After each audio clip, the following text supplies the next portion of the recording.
Are you feeling spiritually lost, like you've tried everything, YouTube videos, online courses, even meditation apps, but still something is missing? Wondering, is this all there is? The world is loud and chaotic, and your soul is overwhelmed, craving inner peace, but you can't find your way back to yourself. This is exactly why I created the Kriya Yoga Masterclass and my proven soul coaching system to help people just like you. This isn't a video you watch and forget. It's a daily spiritual lifeline that brings you back to your soul. So if you're done feeling lost and you're ready to start transforming, then come join us. This is more than a course. This is your lifeline. Go to kriyayogamasterclass.com right now to unlock your free 7-day Kriya Yoga Masterclass trial. Plus, when you sign up, you'll receive 100% free private one-on-one soul coaching call with me, VEDAGURUDEV. In that call, I will personally help you overcome whatever's holding you back and guide you into the happiness you've always been searching for. Kriya Babaji Namo.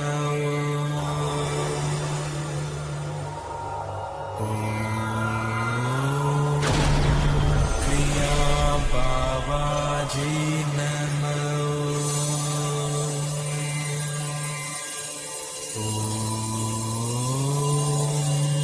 Kriya Babaji Namo.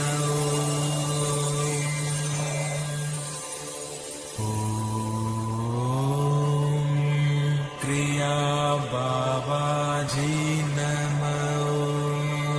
Kriya Babaji Namo.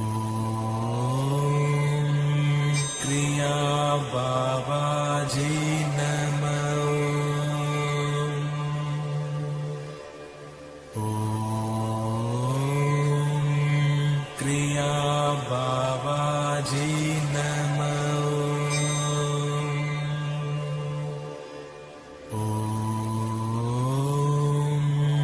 Kriya Babaji Namo.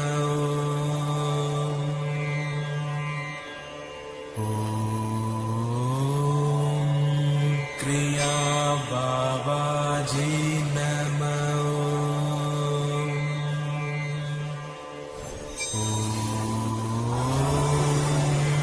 Kriya Babaji Namo.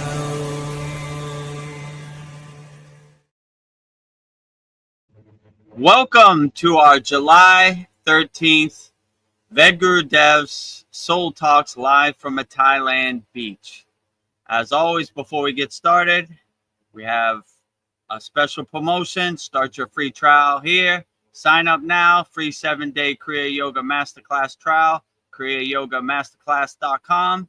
When you sign up, you'll receive a private one-on-one soul coaching call with me, VEDAGURUDEV, 100% free.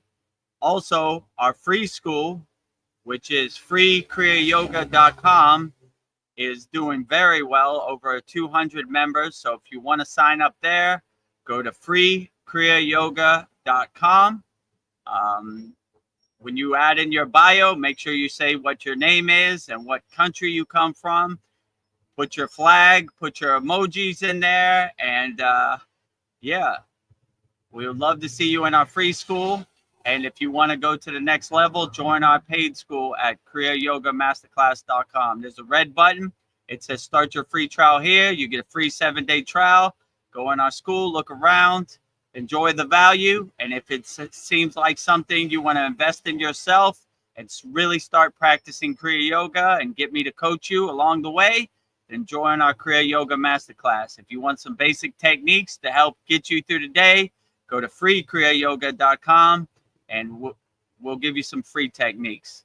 So we've been doing really good with this free 7-day trial, but it's going to expire soon. So if you're watching this, get on it right now today. And with that said, we'll start our July 13th VEDAGURUDEV'S Soul Talks live from a Thailand beach. As you can see, the palm trees behind me. So let's get started. Namaste, Veronica. How you doing today? Namaste. Happy to be here for another Soul Talks. So yeah, happy to have you as always. Thank you. I was just looking. This is our 6th one, so we're on a roll.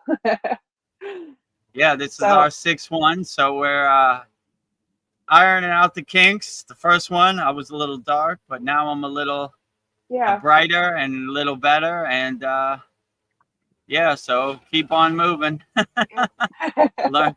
Learning from our mistakes. If you want to see the beach in Thailand live, then I'll show it to you every Sunday at 9 p.m. Eastern Standard Time. I think we have somebody here. Oh, Paul has joined us. Namaste, Paul. Namaste. Namaste.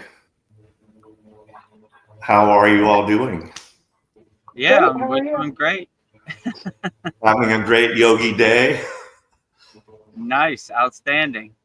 Every day is a great day as a yogi or a yogini.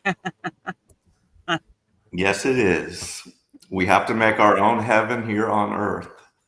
Yes. Absolutely. Like we said in our last sad song, we are the creators of our own universe. Absolutely. So we have Sandy on YouTube, our #1 cheerleader. Hello, VEDAGURUDEV. How are you? Always look forward to being part of these sat songs. A multitude of prayer hands, hearts, and roses. Thank you. Multitude of prayer hands and hearts and roses back to you, Sandy. Yeah. I like that. VGD, right? Yeah. VEDGURUDEV is a mouthful. Just call me VGD.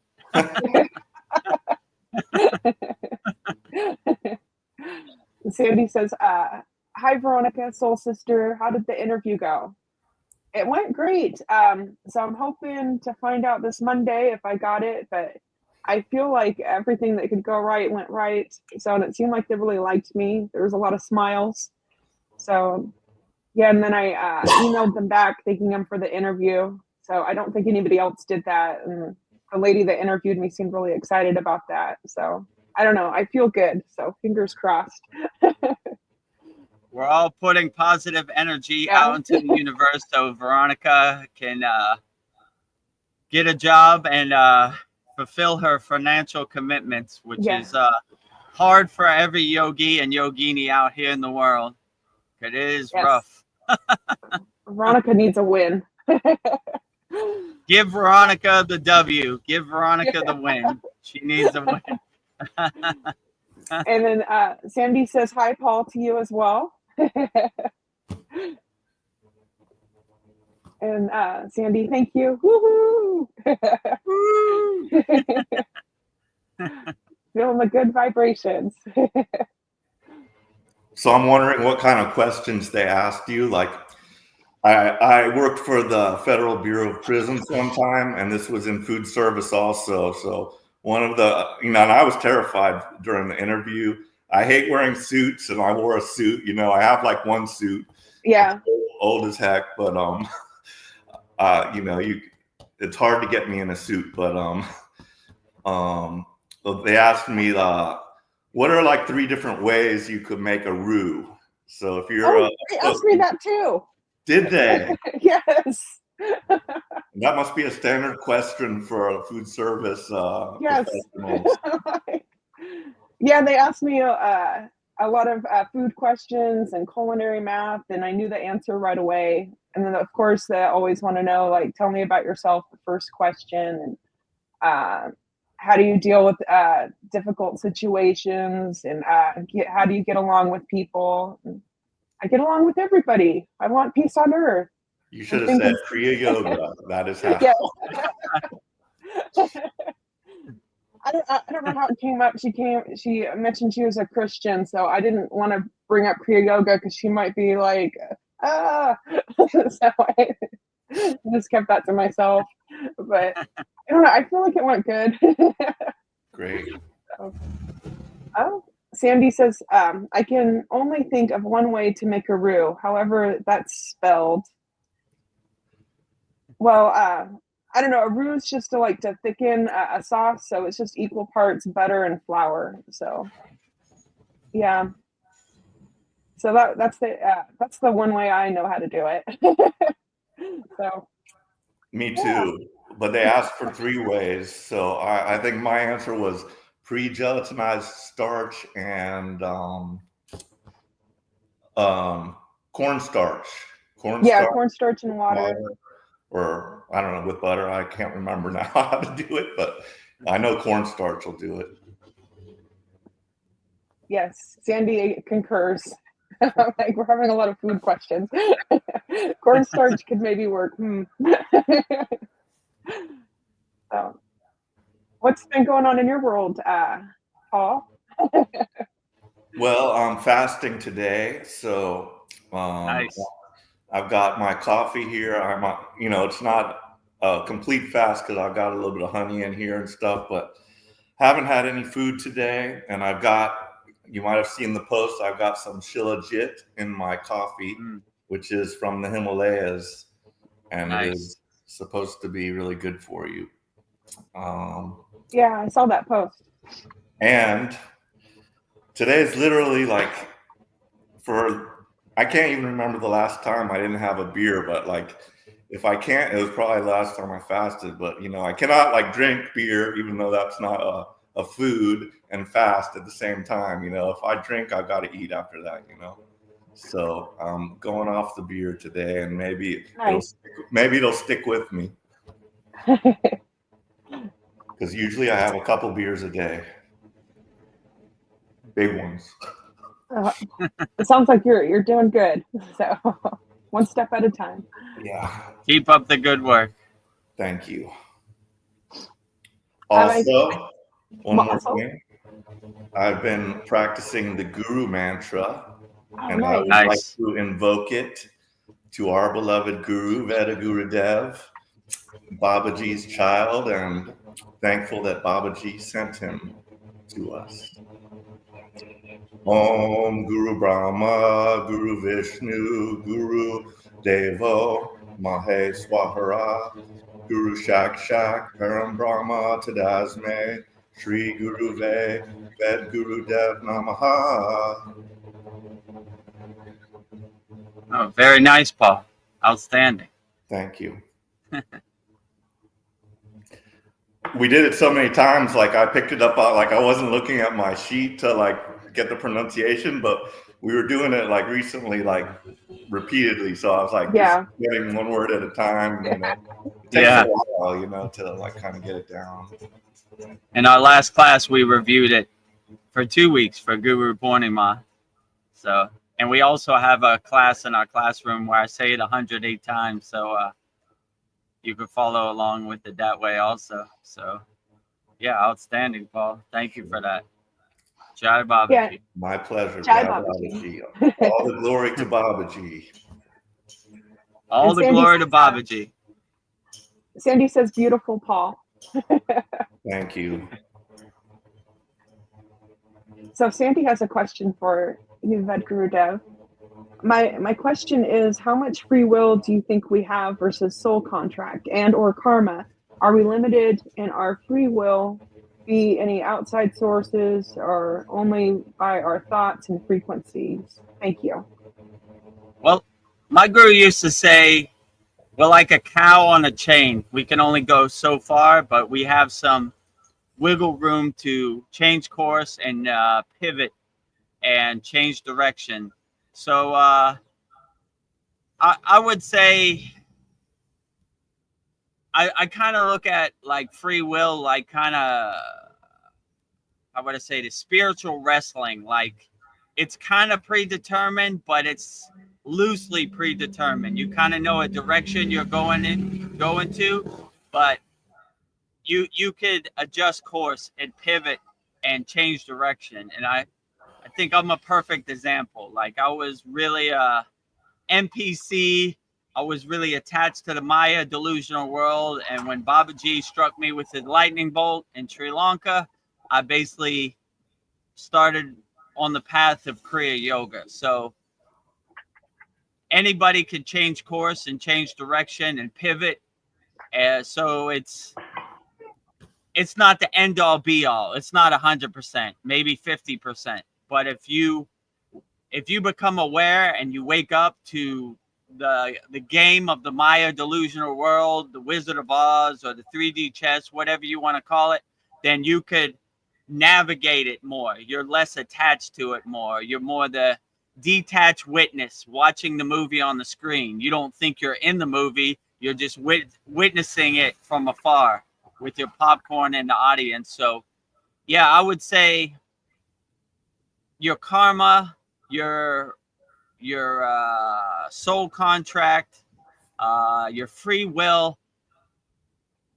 It's not the end all be all. Like you shouldn't give up. You should navigate through this crazy Maya delusion, this world zone, this war zone, this minefield of the world, and try to be the best person you could be. But just by being aware of the game the Maya delusional world is playing on you, you're pretty much 80% of the way home. So just don't get attached to it, and try to play the game as best as you can. Try to love as many people as you can. Be compassionate to as many people as you can. Help as many people as you can, and you could overcome the effects and the pull of the Maya delusional material world. So, yeah, I would just say be the best person you could be in the present moment, and you'll be surprised how much you could change the outcome. And just whatever life throws at you, whatever mountain you have to climb, just put a smile on your face and climb it as best as you can. And I mean, I wouldn't worry about karma too much or soul contract. I would just try to be the best person you could be. And that way you can really never go wrong. So, yeah, I would say we are a little limited by our free will, but that doesn't define us. We could change course and change direction and pivot.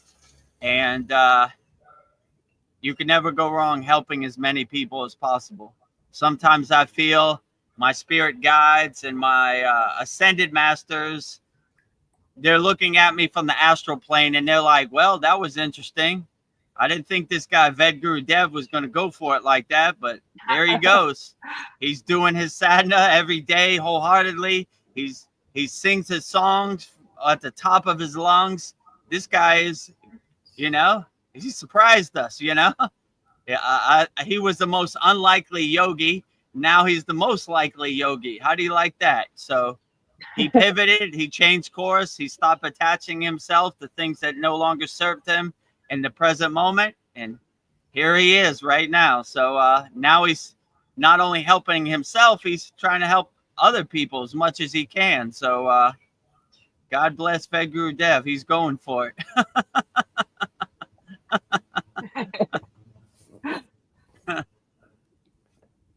Sandy says, I feel as if we are being drawn to Kriya Yoga and related. This is far from our first rodeo, aka we have experienced multiples of physical incarnations.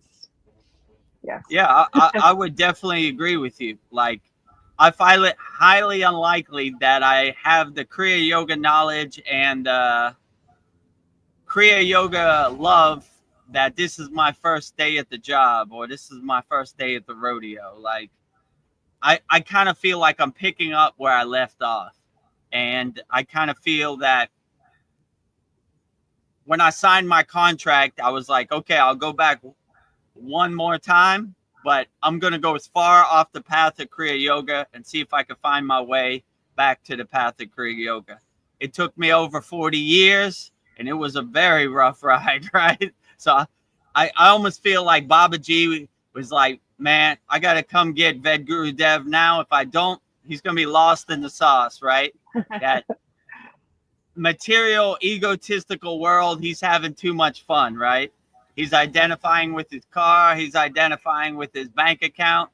If I don't hit him with the lightning bolt, then he'll be lost in the sauce forever. So I went to Sri Lanka. Babaji hit me with the lightning bolt, and here I am back on the path. So, yeah, I do feel like you do get like breadcrumbs and you get like signposts that kind of reveal your true inner potential and help get you back on the path. So I have like deja vu all the time, like almost on a daily basis. Like I've been here before. I know I feel like I know what to do in this situation. So that happens all the time. So I'm kind of awakening up to who I was in a previous life. And in yoga, they would say, make as much progress as you can in this life. If you do reincarnate, you pick up where you left off. And that, I feel that was definitely my case, because there's no way I can know these stuff and say all this profound stuff. I don't even know where it comes from. So I would definitely say I'm picking up where I left off in a previous incarnation. I always like when Veronica says, Kriya Yoga chose me, I didn't choose it, you know? So I agree wholeheartedly. Kriya Yoga came and got me. I didn't come and get it. So, like, you know, Babaji came and got me. I didn't come and get Babaji. So I would definitely say it's I'm picking up where I left off in a previous reincarnation, because I find it highly unlikely that I would be on this path, and I would have so much love for the path of Kriya Yoga if it wasn't for that, you know? Yeah, I would agree about the past lives, and like, you know, I've consulted with like many psychics, and even a psychic friend told me something.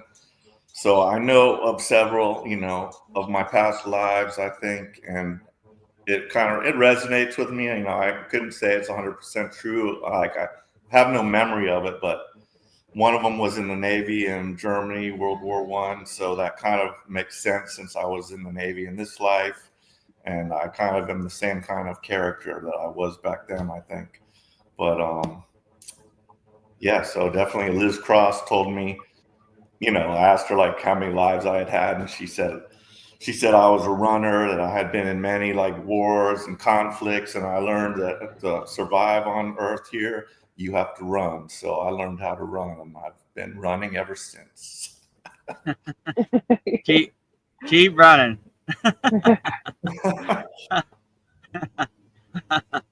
Yeah, speaking of Liz Cross, when I went on her with Chad, right? She was like, "Oh, this guy Vedgurudev, interesting. He's almost finished his life cycle. Couple more, and he'll ascend." I was like, "Oh, cool. Please, God, no more." Yes. You know, I'm gonna do my best in this life, but if I can end this hamster wheel, this cycle of reincarnation, and get off and rejoin Babaji around his yagna, his campfire, that would be totally beautiful. Please let me go back home. Well, if you do that, who's going to take your place here for all of us? You're going to have to bring us with you. Well, hopefully you can come with me. That would be great. I told Veronica of a story. So the place I was in the Himalayan mountains is called Santupal Lake, right? Or Santupal Tal, which means lake, right? And just as the story goes, you know, Arjuna from the Bhagavad Gita was Krishna. He took off all his armor after the war in India and just started walking naked. As he was walking naked, he was going to walk until the snow consumed him, and he would just go into moksha, liberation, right? As he was walking, as always happens in the Himalayan mountain, a dog came out of nowhere. And when the dog came out of nowhere, he just started walking with Arjuna, right? They both were consumed by the snow. Arjuna had the chance to go to moksha, take the divine flight of liberation. And he said, I'm not going unless my dog friend can come with me. So the dog was granted moksha along with Arjuna, and they took the divine flight together. So if I'm granted moksha, I'm trying to bring as many people with me as possible if they're ready. But you can't have no baggage. You got to travel light. So whatever happened on the Maya delusional world, on the material world, you have to leave behind, right? And you know, no lower emotions can come, right? Yeah. Only happy states of being, higher consciousness, higher vibrations, ascending and transitioning with a big smile on your face, happy as possible. Congratulations. You won the golden lottery, the divine lottery. You're taking the golden flight home. So, yeah, if I get the opportunity, I'll have a list with me. How many people can go with me a moksha? Gotta get ready to be ready. I thought you'd never ask, Babaji. Here's my list. Since we're talking about death here, you know, like the fear of death. I was just thinking about when you said you walk into the snow, about ways of dying, first of all, like, and the fear of, it's mainly the fear of pain, first of all, and the second is the fear of the unknown, like what happens next. So those are kind of the two fears that people have, and I learned that at an early age. So it can be some kind of phobia with me because my father died and a good friend of mine died. So I learned early on that people die. That's something a young kid, I don't know, has a hard time dealing with. Yeah, I like when Babaji says in the voice of Babaji, death is a joke to me. I am the death of death.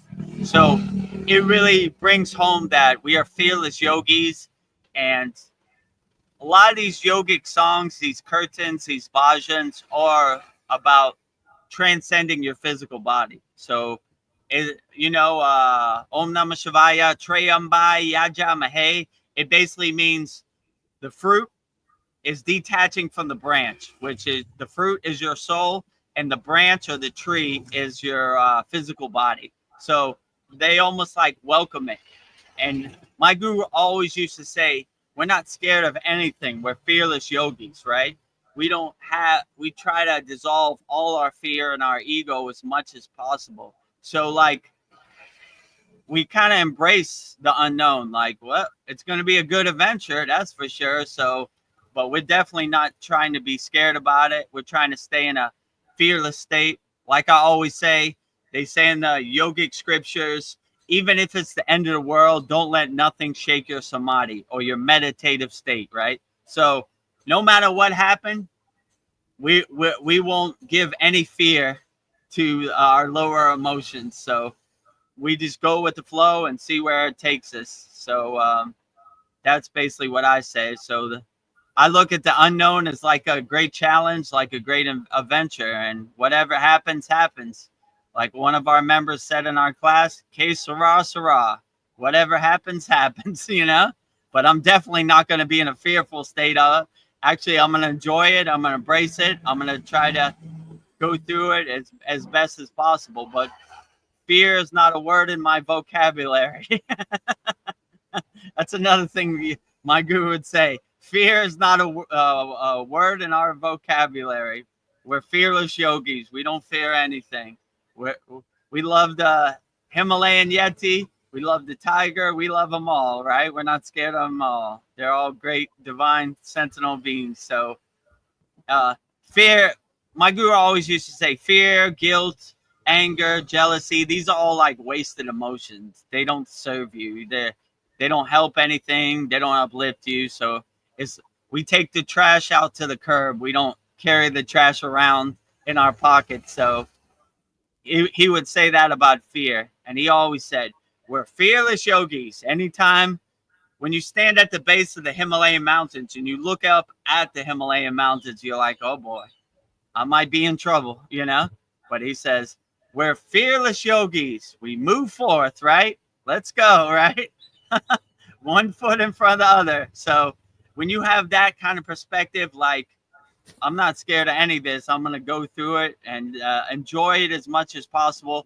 It dissipates the fear as much as possible. But fear is like your ego. It's like Krishna says in the Bhagavad Gita, your ego and fear is always hiding behind that tree over there. It's always around. It never 100% goes away, but the way you could overcome it is how you attach to it. And if you don't attach to it, if a tree falls in the woods and you didn't hear it, did it really fall? So that's kind of how I look at fear. I don't even know fear exists. It's not a word in my vocabulary, so I don't really attach to it that much. So the fear of the unknown is almost like, sounds like a beautiful adventure, a beautiful challenge to me, but without the fear, you know, fearless unknown. Yeah, Sandy says shivers. Yes, we are remembering. And then we have a new person, David Mickles. He says, hello, namaskar. Hello, namaskar. Namaskar, David Namaskar. Nichols. Thank you for joining us. If you have any questions, put it in the YouTube chat. I'll answer all your questions wholeheartedly. And then Sandy says, I believe we can ascend in this lifetime. Don't accept Liz's limiting beliefs. Yeah. Oh, I agree with you, Sandy. I'm trying my best to help as many people as possible. Have a big Santa Claus list. Veronica, give me the sound effect. There you go. Right. There's my Santa Claus list of everybody I helped while I was in this physical body. So I'm trying to ascend in this lifetime for sure. Right. I think I've seen enough. Hopefully my Santa Claus list is super long and undeniable when I go before Baba G or the spirit guides or the council elders, whatever it is, who knows. And how many people did you help, VEDAGURUDEV? I thought you'd never ask. There goes my Santa Claus list. And, you know, like, whoa, this guy's undeniable. I've never seen a Santa Claus list that long. So, yeah, hopefully I'll be undeniable and ascend in this lifetime. That is my ultimate goal for sure. I've got a question about, like, what does ascension look like to you, VEDAGURUDEV? Like, are we going to, like, are we going to, like, be in fifth dimension, but here on Earth, or I don't know, you know, it's like, what is ascension? You know, I know it means our vibration will increase, you know, as one thing, but I don't know if it means I'm going to die particularly.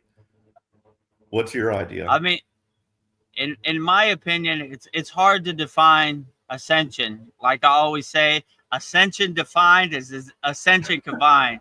So I really don't have any idea what ascension is, but in my intuition, I would just say, like they say in Kriya yoga, moksha, which is liberation, right? Like you're not in the flesh cage of your body anymore. Your energy transcends into another form, or your drop goes back into the ocean of the source. Your spark goes back into the source sun.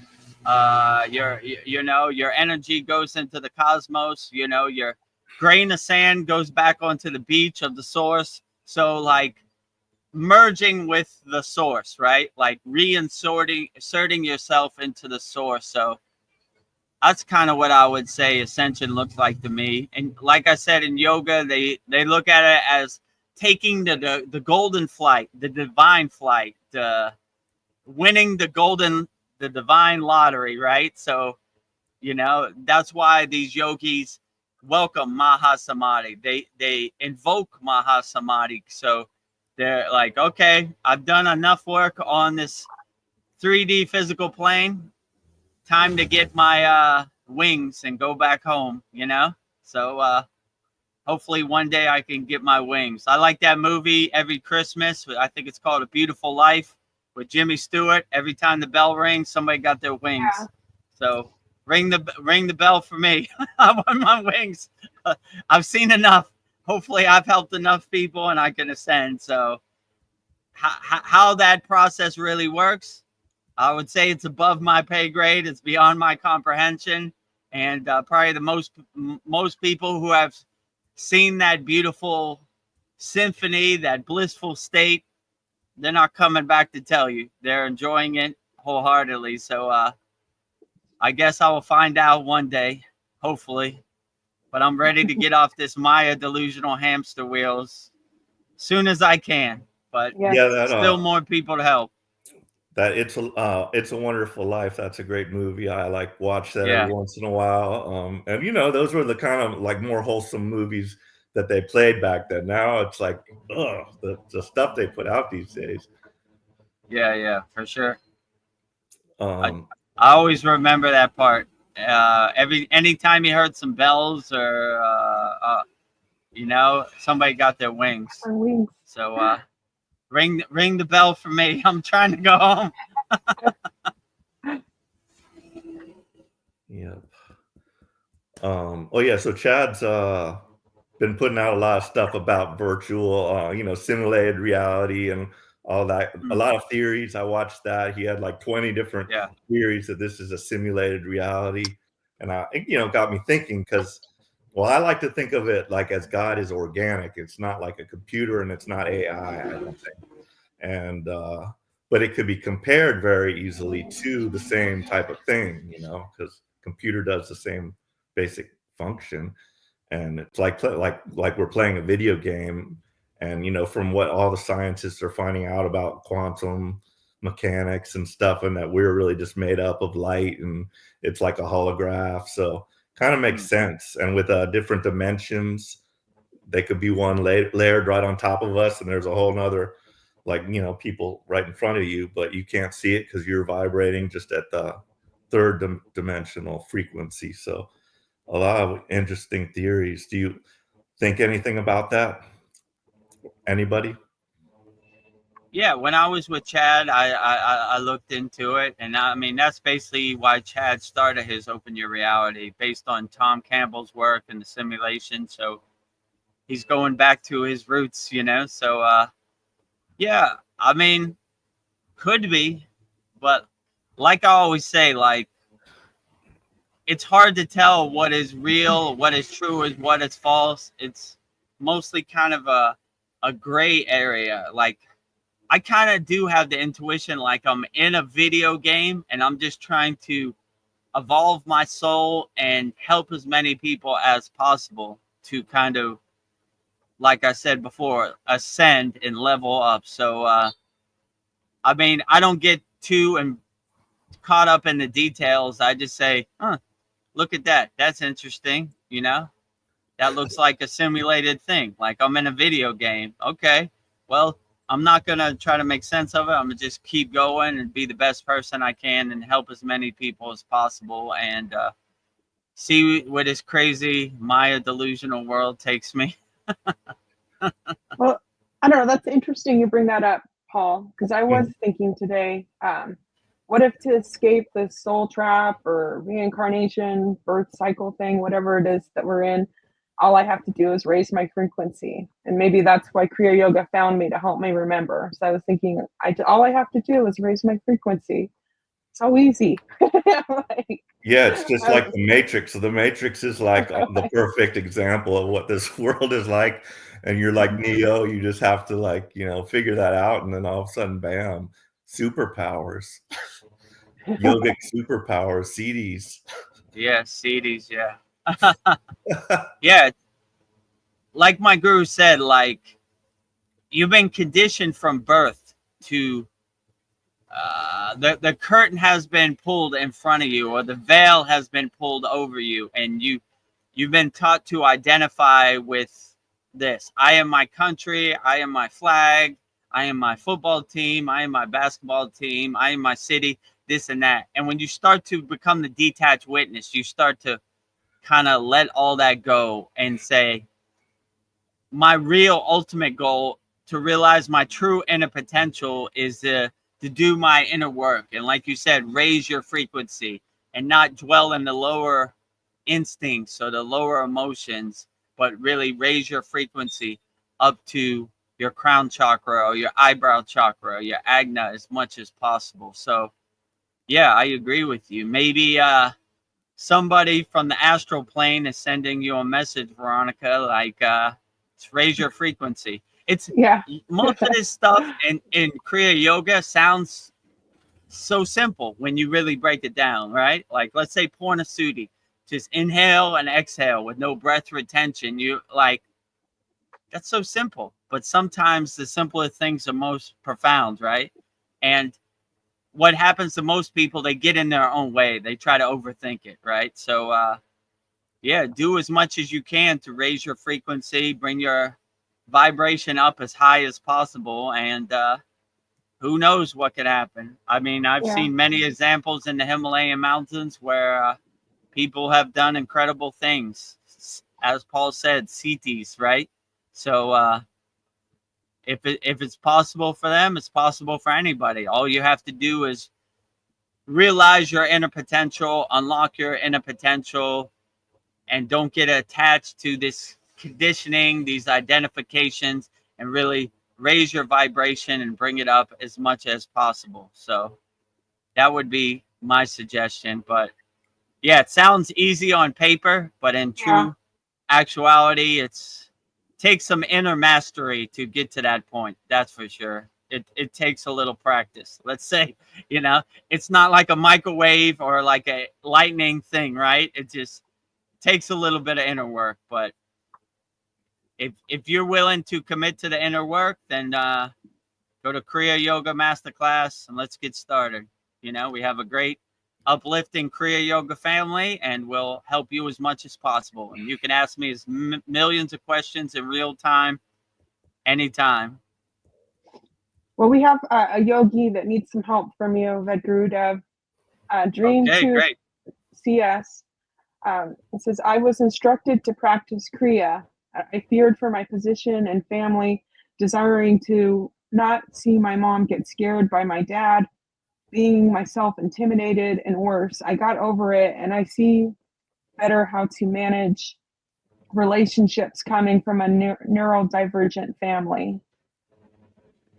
Yeah, this world would definitely test you. And if you have some Kriya Yoga techniques in your pocket, you won't be affected by it as much. You'll create some distance, or you'll become the detached witness, and you'll be able to overcome. You'll have a more quiet, calm, still mindset where you could deal with anything. And once you have that kind of mastery of situations, then you look for the opportunity situation. Like, oh, this is happening in my family. I got you. Let me get out my yogic toolbox. Let me pull out my kriyas out of my pocket, and let's get to work.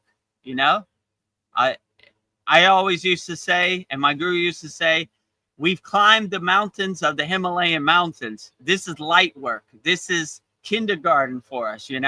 Okay, that's what we're going through today. I got you. I'm ready to dance.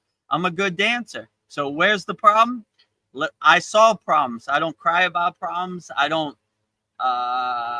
get mad about problems. I face it head on. Where are you at, problem? Show yourself to me. You're there? Let's dance. Like, come on. You want to dance? Let's dance. So my guru used to like to say, when we were in the Himalayan mountains, like, this is light work, right? We do the heavy lifting over here. If I'm willing to kick the devil in his ass, this is easy. This is easy. This is an easy day at the office, This is a breeze, right? So if I'm on the front line holding the white flag up, running like Braveheart, like, come on, right? So this is the easy work. So Kriya Yoga gives you the tools to help you overcome whatever situation, and you become a detached witness where it doesn't affect you. Like, it doesn't get in under your skin and dance around. You become more of the detached witness, and you create separation between you and the problem. My guru used to say, VEDAGURUDEV, you're sitting too close to the TV. Get back from the TV. Too close, right? You can't see the full picture. You're too close. You're too absorbed in the TV and the pull of the Maya delusional world. So get back from the TV and create some distance. And I would definitely say, if you need some more kriyas to help you overcome whatever you're going through, you can go to our Kriya Yoga free school. If you don't have the financial means right now, freekriyayogamasterclass.com. If you're ready to get started and you're ready for me to coach you on the path and walk with you hand in hand on the path of Kriya Yoga, go to Kriya Yoga Masterclass. Sign up right now. We have a free 7-day trial.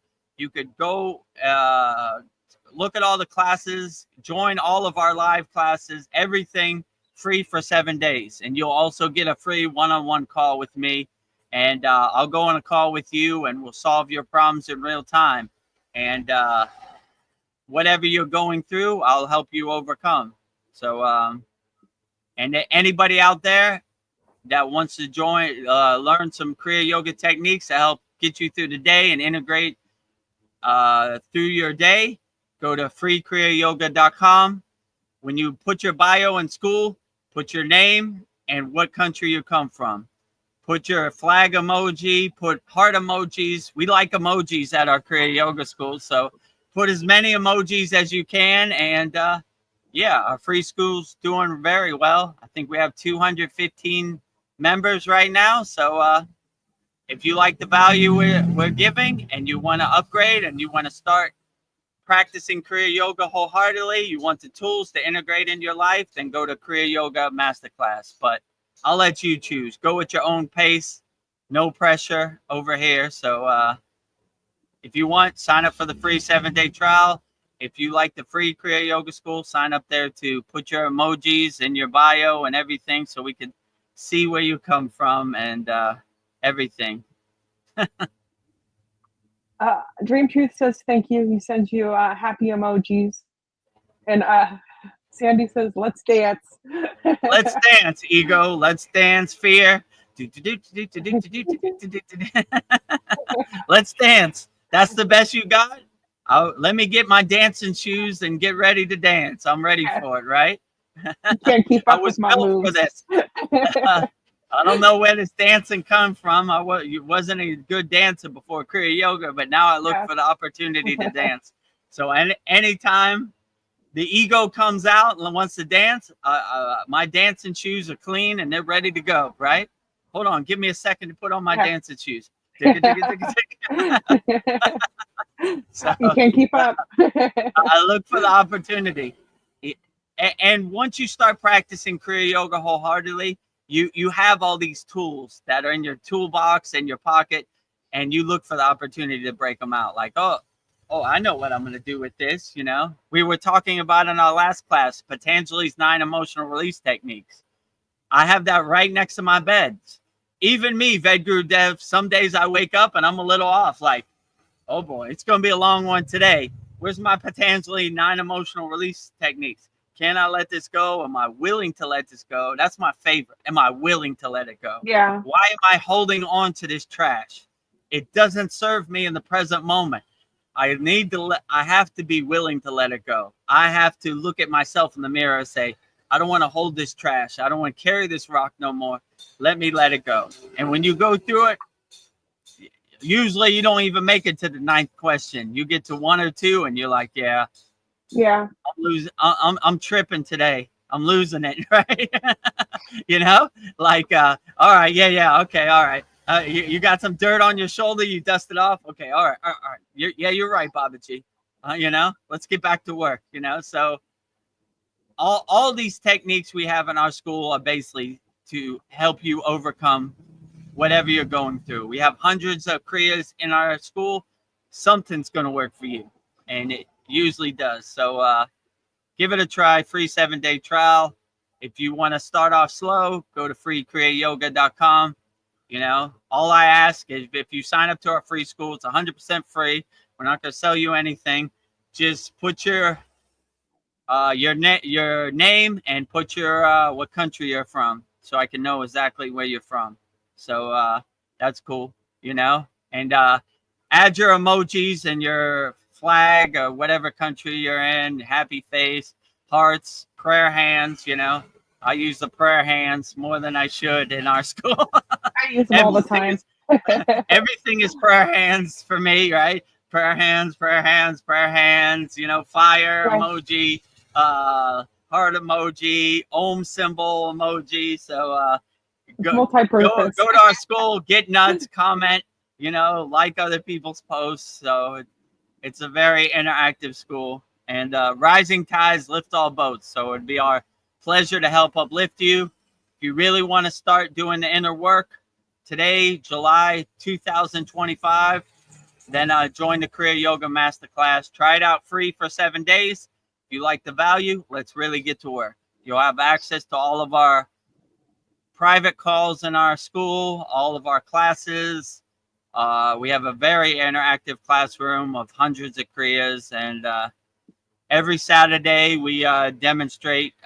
We give you 2 new techniques, and the next Saturday we review the techniques. So we had a very great Saturday class this one. So outstanding. And we also give you, we don't gatekeep in our school also. We give you everything wholeheartedly.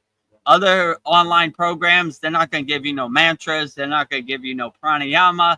They're just going to give you some basic exercise yoga, you know, butterfly pose, or I don't know, whatever, shavasana.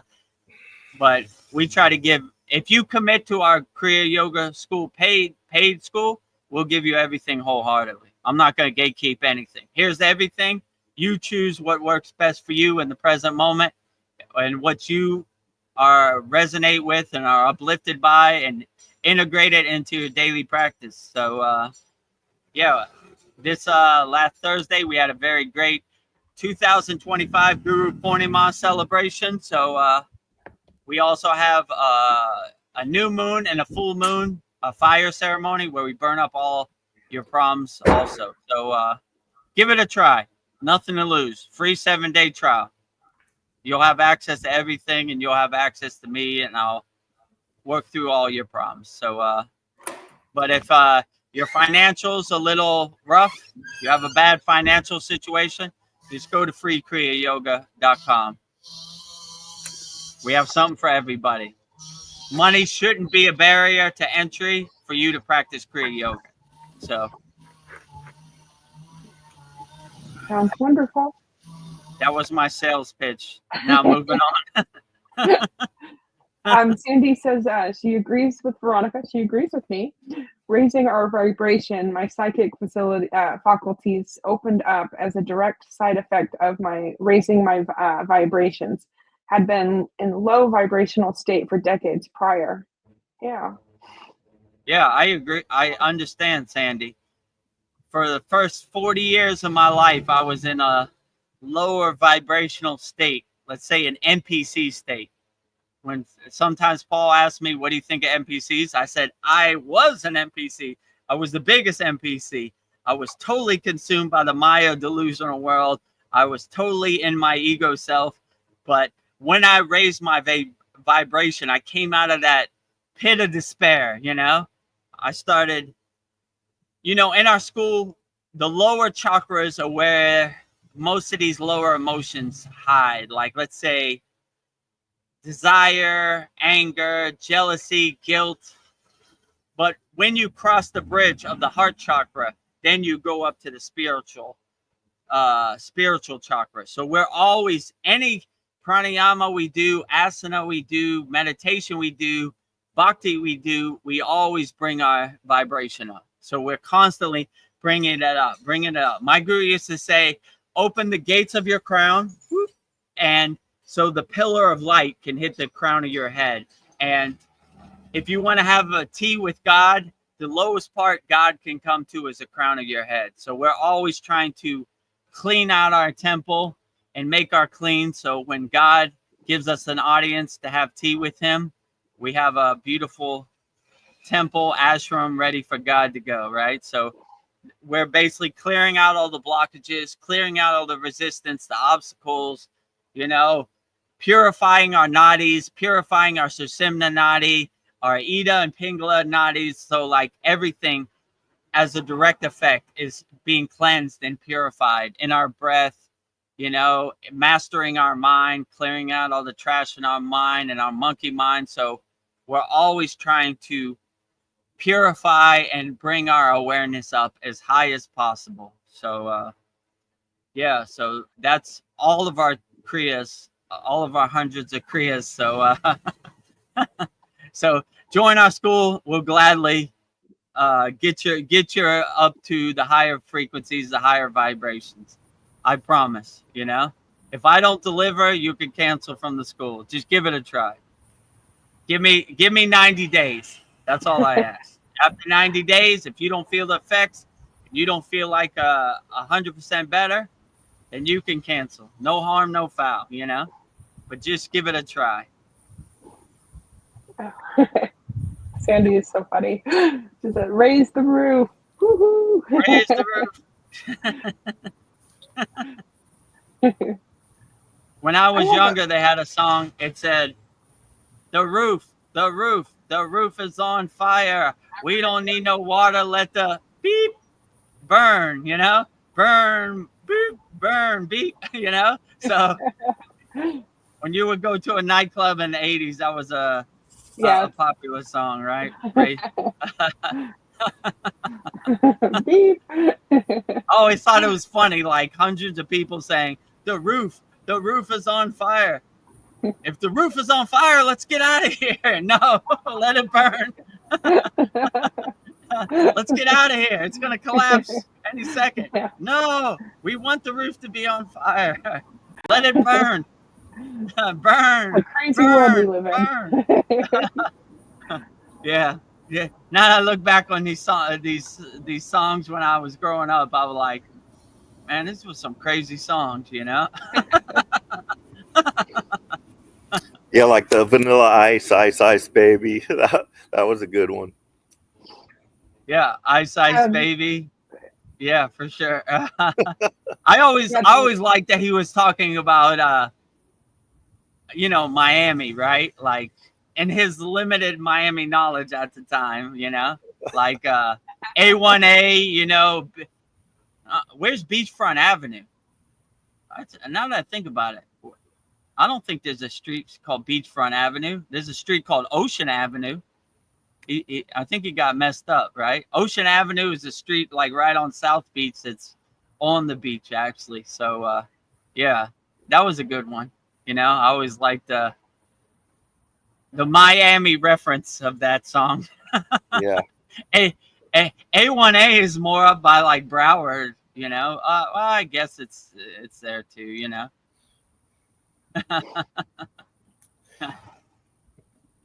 Good old Miami. Good old 305 Miami, right? Dade County. Coconut Grove, Key Biscayne. I love those places. Oh yeah, Coconut Grove. I used to live in Coconut Grove, so yeah, my father had a boat, and I used to stay with him on his boat. It was in Dinner Key Marina in Coconut Grove. So right, yeah, that's Coconut where Grove. My family had a boat also that I lived on. Oh, so it's right in the middle of Coconut Grove. So yeah, Coconut Grove, Key Biscayne. Man, so many places, right? South Beach. If you go inner city, Carroll City, Liberty City, Alapata. I'm missing something.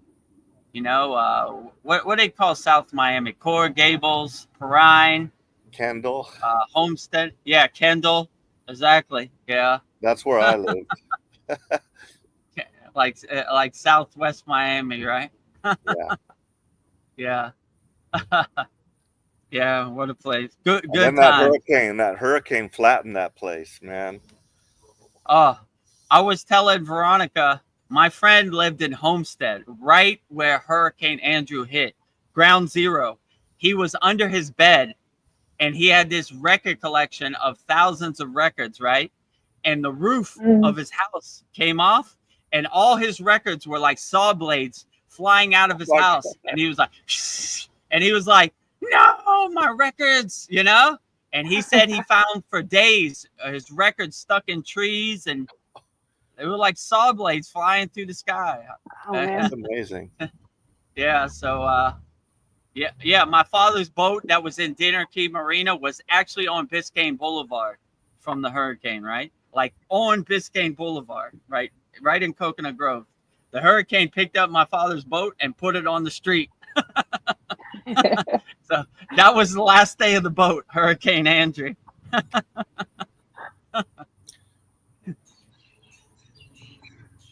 Yeah, hurricanes and tornadoes are interesting because David Wilcox says there's something about the tornadoes that like it dematerializes the thing as it's going, and that's what enables it, like a straw, to pierce into like through a concrete or through a piece of glass or some weird stuff like that. He says, there's some weird force in the tornadic force, you know. But yeah, those are some weird things when you see like a 2x4 stuck through a telephone pole or something like that. Yeah, crazy. Yeah, you know, every August hurricane season in Miami is no joke, right? They always got a couple coming through, you know. So Yeah, I'm just thinking about all these natural disasters. I'm always like, I was thinking to myself, where would I like to live? The safest place I want to, not by a super volcano, not by the ocean, or where there's going to be like earthquakes, like California. I'm sorry, it might fall not off. by the ocean. Oh boy, But I'm in trouble. Yeah, you're in If you trouble. see a tidal wave coming up right here, yeah. please let me know. And then I've got tornadoes here. You know, I'm scared as hell of tornadoes. Shit. What else have they got? Who knows? Yeah, they and in Thailand, not around where I'm at, but like very South Thailand by Malaysia, they had a tsunami 20 years ago or something. So yeah, it happens out here. Floods. They got a lot of like flash floods, stuff like that. Oh yeah, we just had a bad flood in Texas, and a lot of people were killed.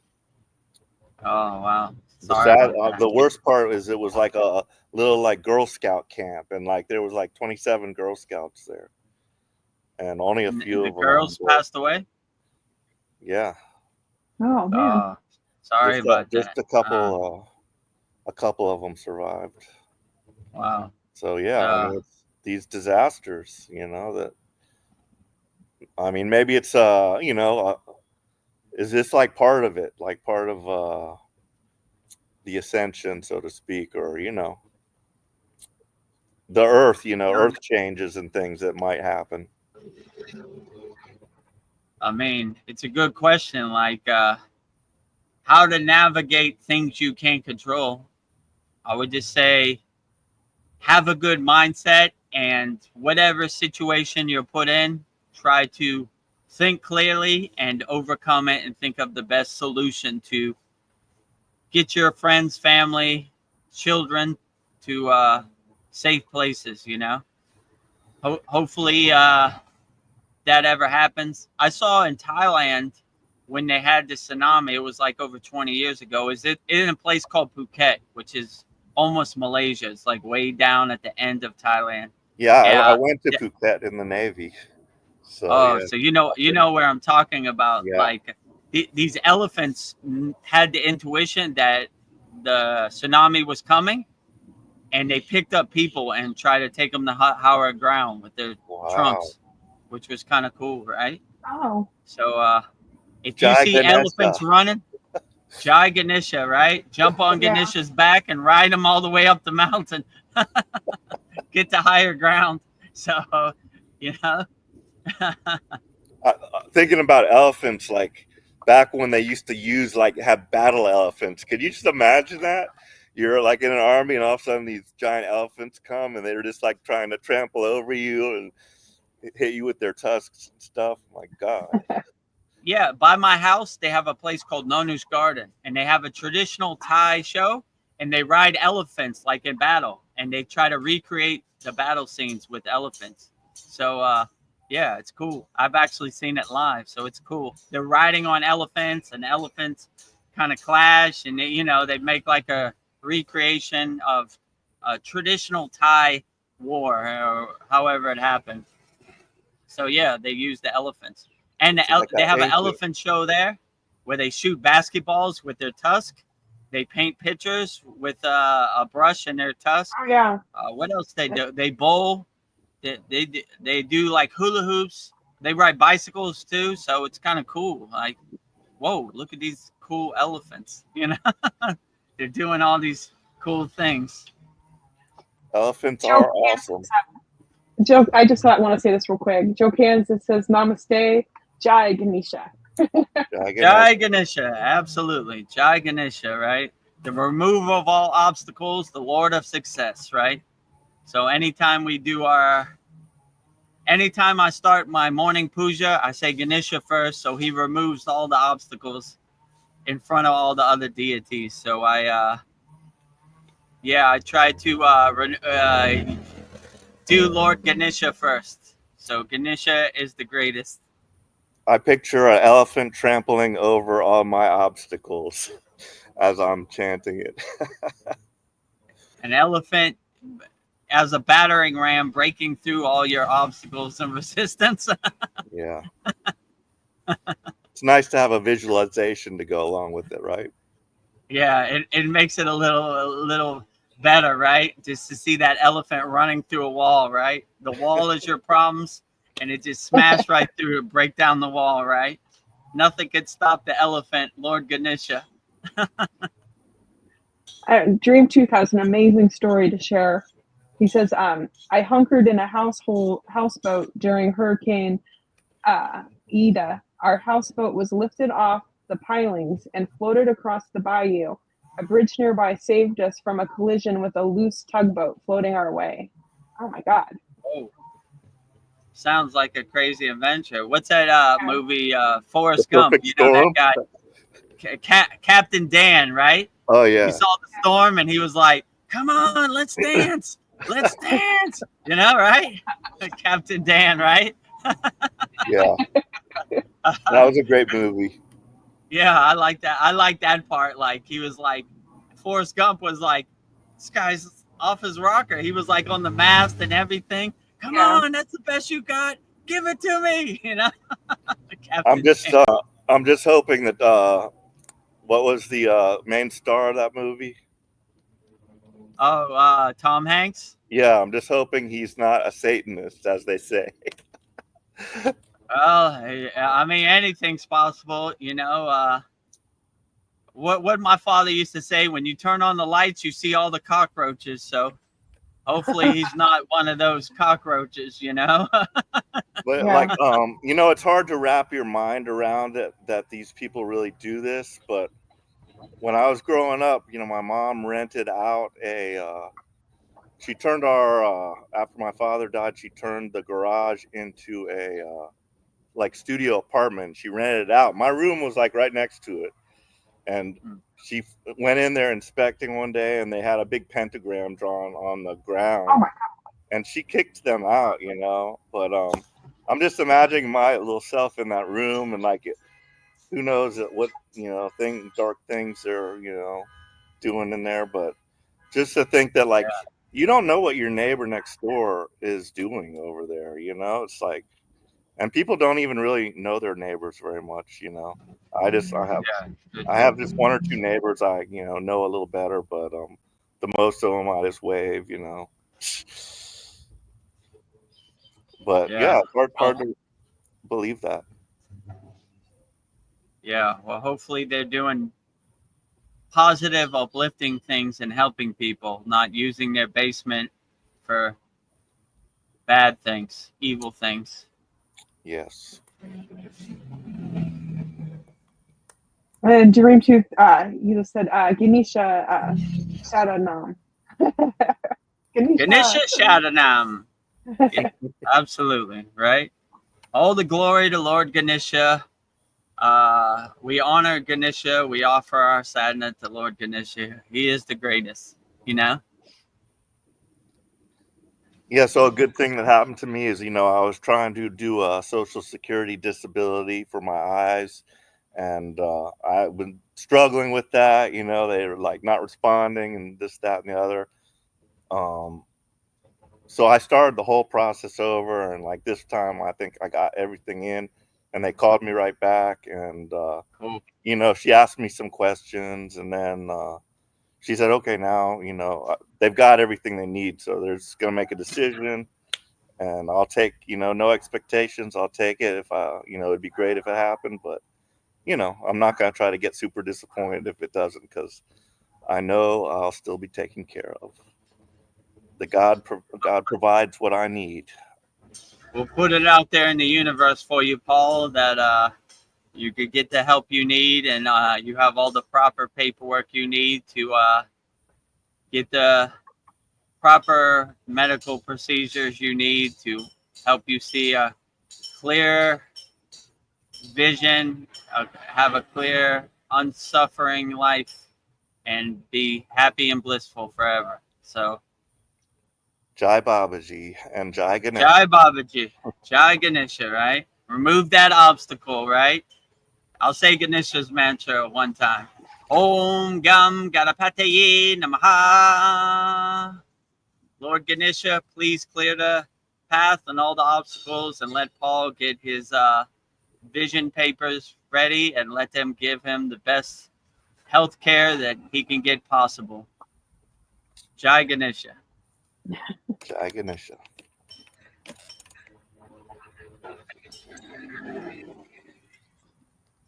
Well, we were talking about vibrations. I was just thinking, I wonder if a bad, I don't know, somebody who's not so good could have like a spiritual awakening, if that's even possible.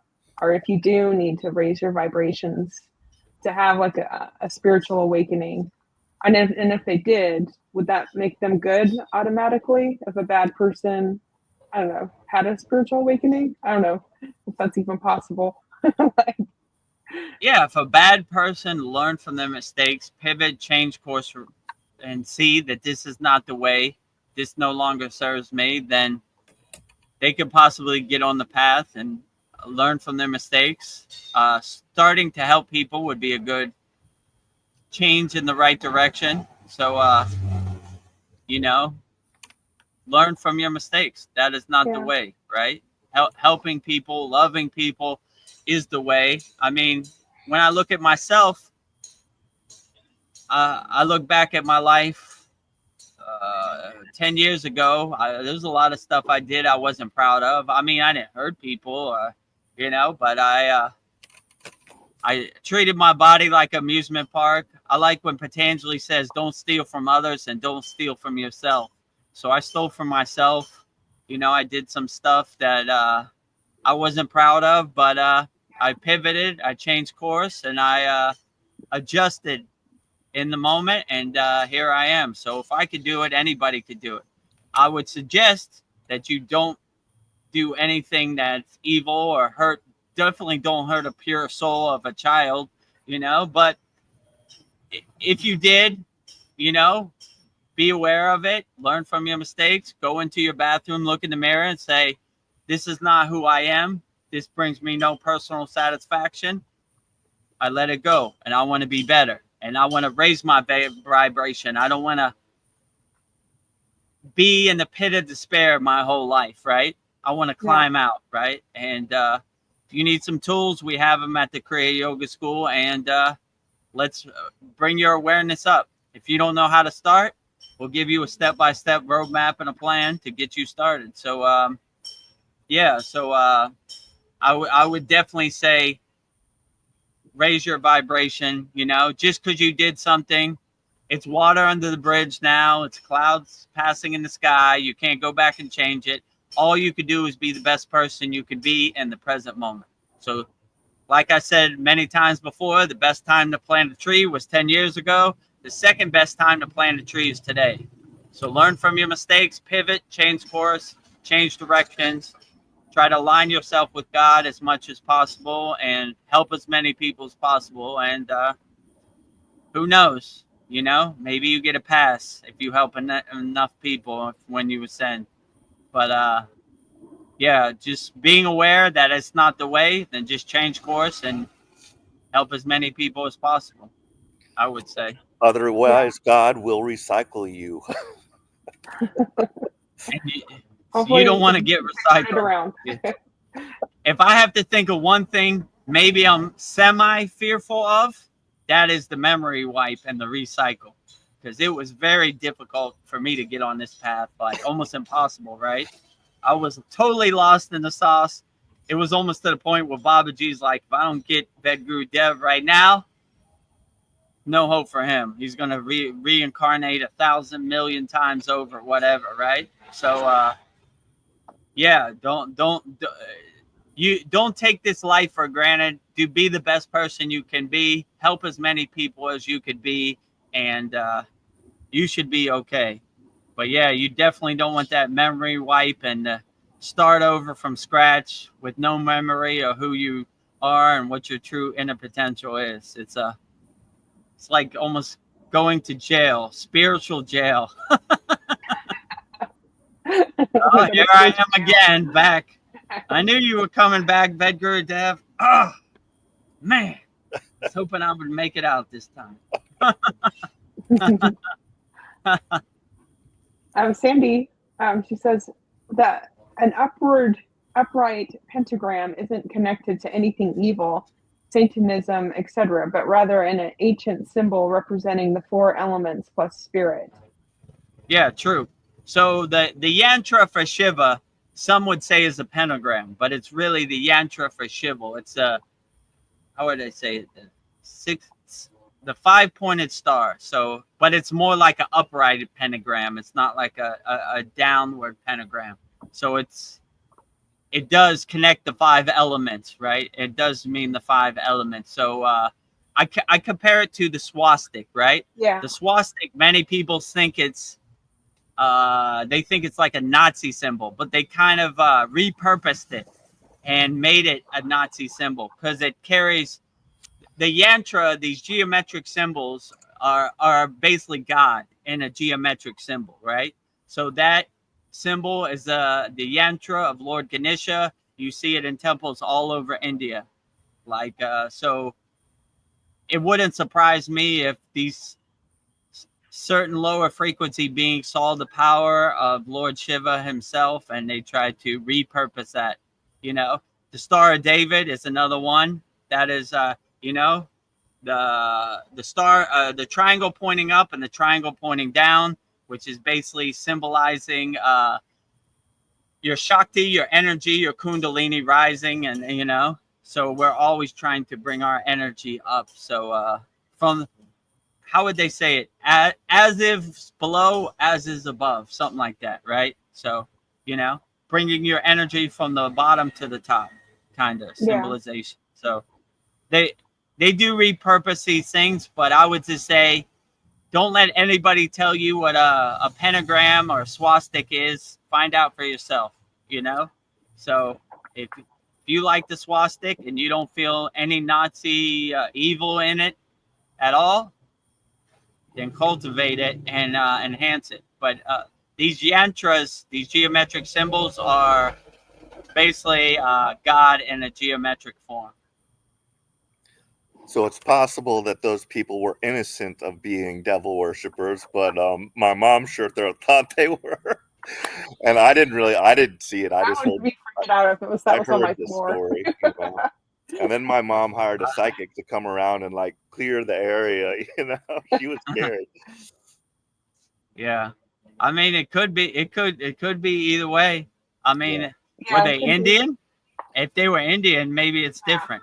If they were like, I don't think they were. I think they were white, but I really don't remember. Yeah, if they were white and they listened to heavy metal and Metallica all night and whatever, maybe.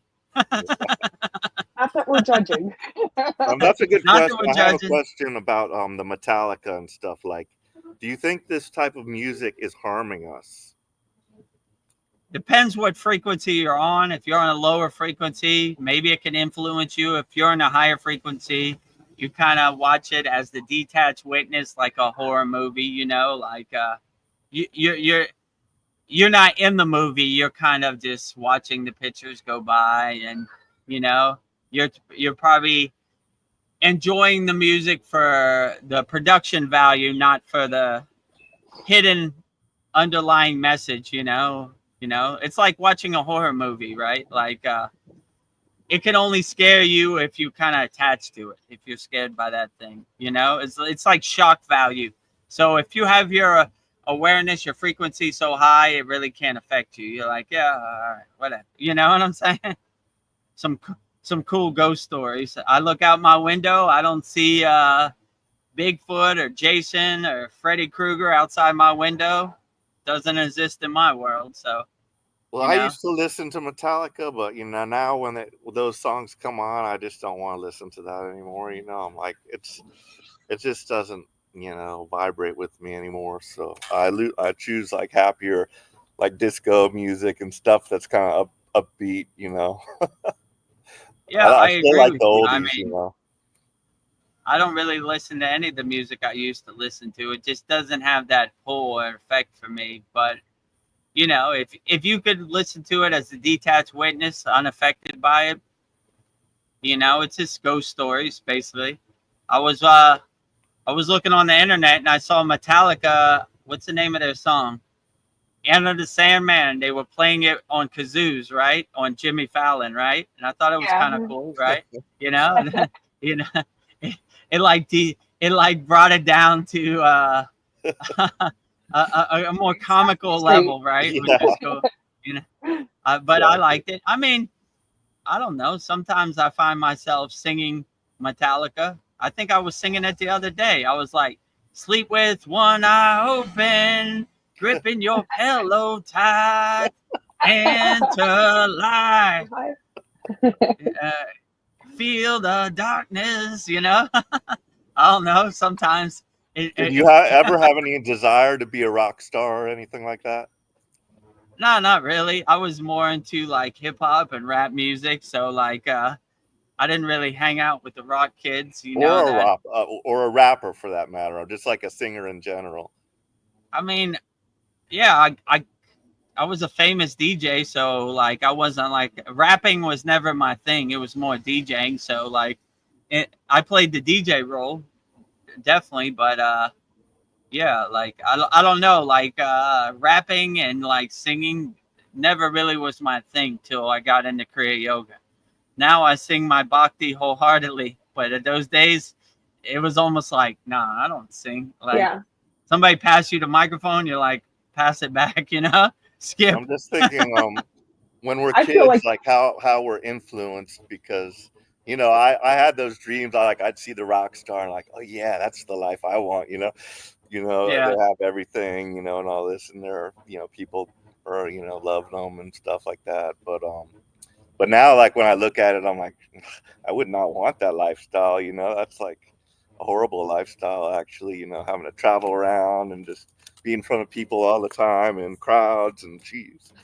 And then it's no kind of like like an honesty adrenaline rush, anymore. You know what you mean? You lose your anonymity. When you're famous. You know what I mean? Did you ever Yeah. have that feeling like people would recognize you and all of a sudden you're like, oh, I don't want to deal with a fan right now or anything. I mean, I kind of looked at it as part of it. Like when someone wanted to take a picture, I thought it was cool. I mean, as long as I wasn't like eating dinner with my family or something, I mean, it's okay. And even then, I would be like, let me just finish my meal and I'll take a picture with you. You know, just give me 20 minutes. You know, like not in a like egotistical way. Like I got you. Just give me a second. You know what I'm saying? Like you know, I mean, it, I wasn't famous to that point, you know. Like Right. I wouldn't walk through the airport and there'd be like people screaming and a line to take a picture. It wasn't that much, but like, and I looked at it as part of it. Like I never really got it. I never took it for granted. I always was happy that somebody wanted to take a picture with me or sign their CD or whatever it was. So I kind of enjoyed it, it's part of it, right? I was happy that anybody liked my stuff, so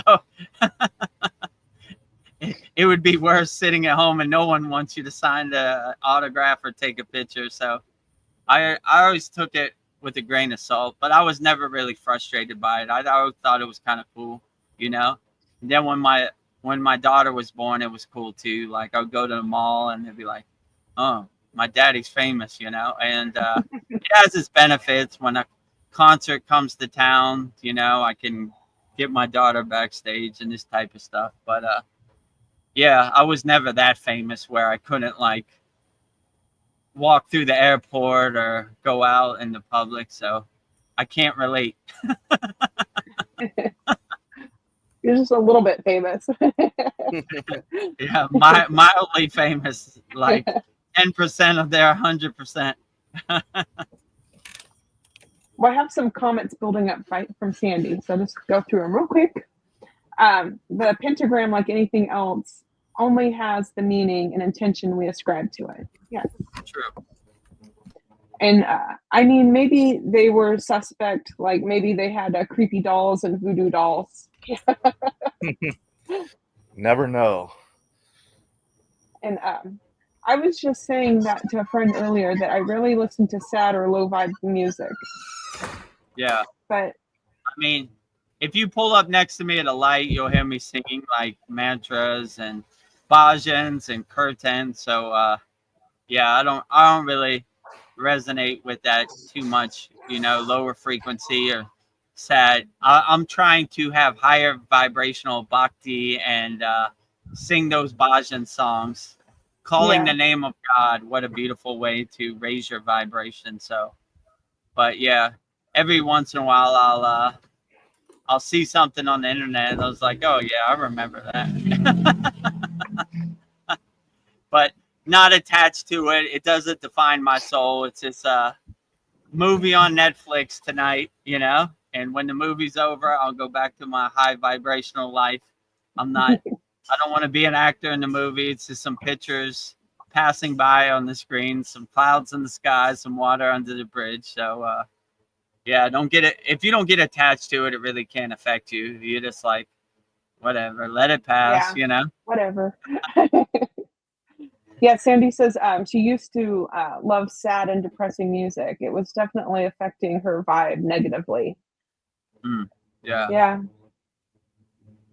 Yeah, But music the situation you would want to be in, you would want to be in such a high frequency vibration that nothing could affect you, right? So that's what I try. Veronica sent me a video where there was this yogi who was smoking, and the Indian guy was like, "You can't be a yogi, you smoke."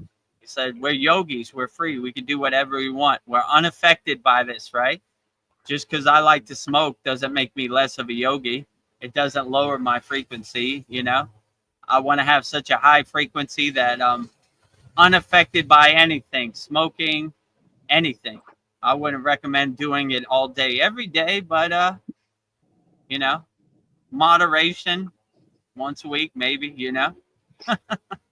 What would you say about television? We're talking about, if listening to hard rock or whatever kind of music, metal is unhealthy. What about television? Do you think that's harming us? Some of Yeah, it, of like, course. You know, I mean,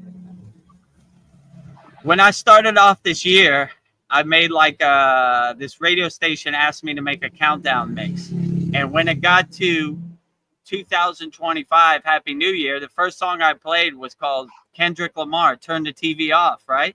So turn the TV off, turn the TV off, right? Like, if you're on a lower frequency and a fear-based frequency, you're easily affected. They let me tell you what you should think. Let me tell you a story about Donald Trump, or let me tell you a story about the C word or whatever, you know? Like, but if you're on a high frequency, you kind of have distance between you and the TV and you're unaffected by it. I mean, I haven't watched my TV in like 3 years. I've had no interest in turning on my TV, you know? The only way I get some information is maybe even when I post on Instagram or Facebook or whatever, I just post and ghost. Like, I don't look at the timeline, I don't hang around. So a lot of stuff I don't even see, you know. Somebody will call me from America and tell me later, right? You saw what happened? That's the first thing they say. No, what happened? no. You know? You know, we're at war with, Israel and Iran. I was like, I had no clue. In my present moment, in my peaceful state, there is no war. So, yeah, I would definitely say don't get attached to don't let their narrative become your narrative, you know? Don't let their ghost story become your ghost story. Then you go to work and you start regurgitating their ghost story. I saw this on CNN, and you know what happened to Donald Trump, and Joe Biden, you know. So you don't want their ghost story to become your ghost story, or their narrative to become your narrative. So yeah, try to do your inner work and stay off the slot machine of social media and the mainstream media. You know, I remember 20 years ago, you used to watch the news and it was like headline news. This is what happened in the news. This is what happened in the news. Now they talk about the news. Let me tell you what Donald Trump's doing. I don't want to hear what you think of Donald Trump. I just want the news. What happened today in the world, you know? So don't let their ghost story become your ghost story. See the Wizard of Oz behind the curtain. Make sure Toto bites him on his ass. You know, he's a charlatan. He's a joker. You know, see their playbook, and that's what they want. They want you to regurgitate their narrative. They want their story to become your story. Don't let nobody's story become your story. Just you whatever resonates with you, that is the best story. So don't let anybody tell you what God is. Don't let anybody's ghost story become your ghost story. Don't let their narrative become your narrative. Wake up and see the Wizard of Oz behind the curtain. The Maya delusional world on the stage of life. I remember as a kid seeing The Wizard of Oz, and you know, I really loved that movie. I would like rewatch it so many times, and I introduced my kids to it. You know, I'm like, you got to see this movie, kids. You know, Wizard of Oz. You know, I had a lot of old childhood favorites that I would, you know, show to the kids. Chitty Chitty Bang Bang was a good one, but Yeah. but yeah, man, those were the days. When I was a kid, I was frightened by the flying monkeys. Oh yeah. Scared the bejesus out of me. I hid under my bed. Where them flying monkeys at? Oh God! Oh my God! Don't get Dorothy. Toto, get him. The flying monkeys. I have a couple comments from Sandy, so I'll just go through them. She says, "Oh, so I shouldn't feel bad about eating. I shouldn't feel bad about eating chicken McNuggets. Then, okay, LOL." And then she goes on to say, "I was a vegetarian for years. Kind of feel guilty about eating animals." Yeah, I mean, if it doesn't resonate with you, I wouldn't do it. But if you're driving by McDonald's and you have a craving for chicken nuggets, and you haven't ate chicken nuggets in a couple years, maybe try it out. Maybe you're unaffected by chicken nuggets. I wouldn't eat 100 chicken nuggets a day.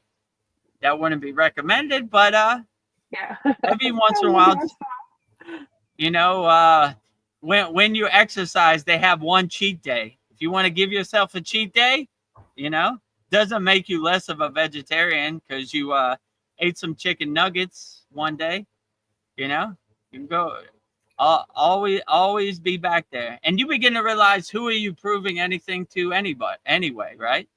You feel like chicken nuggets, why not? I just wouldn't. I would eat it in moderation, you know. So if you saw how chicken nuggets were made, you would not desire them.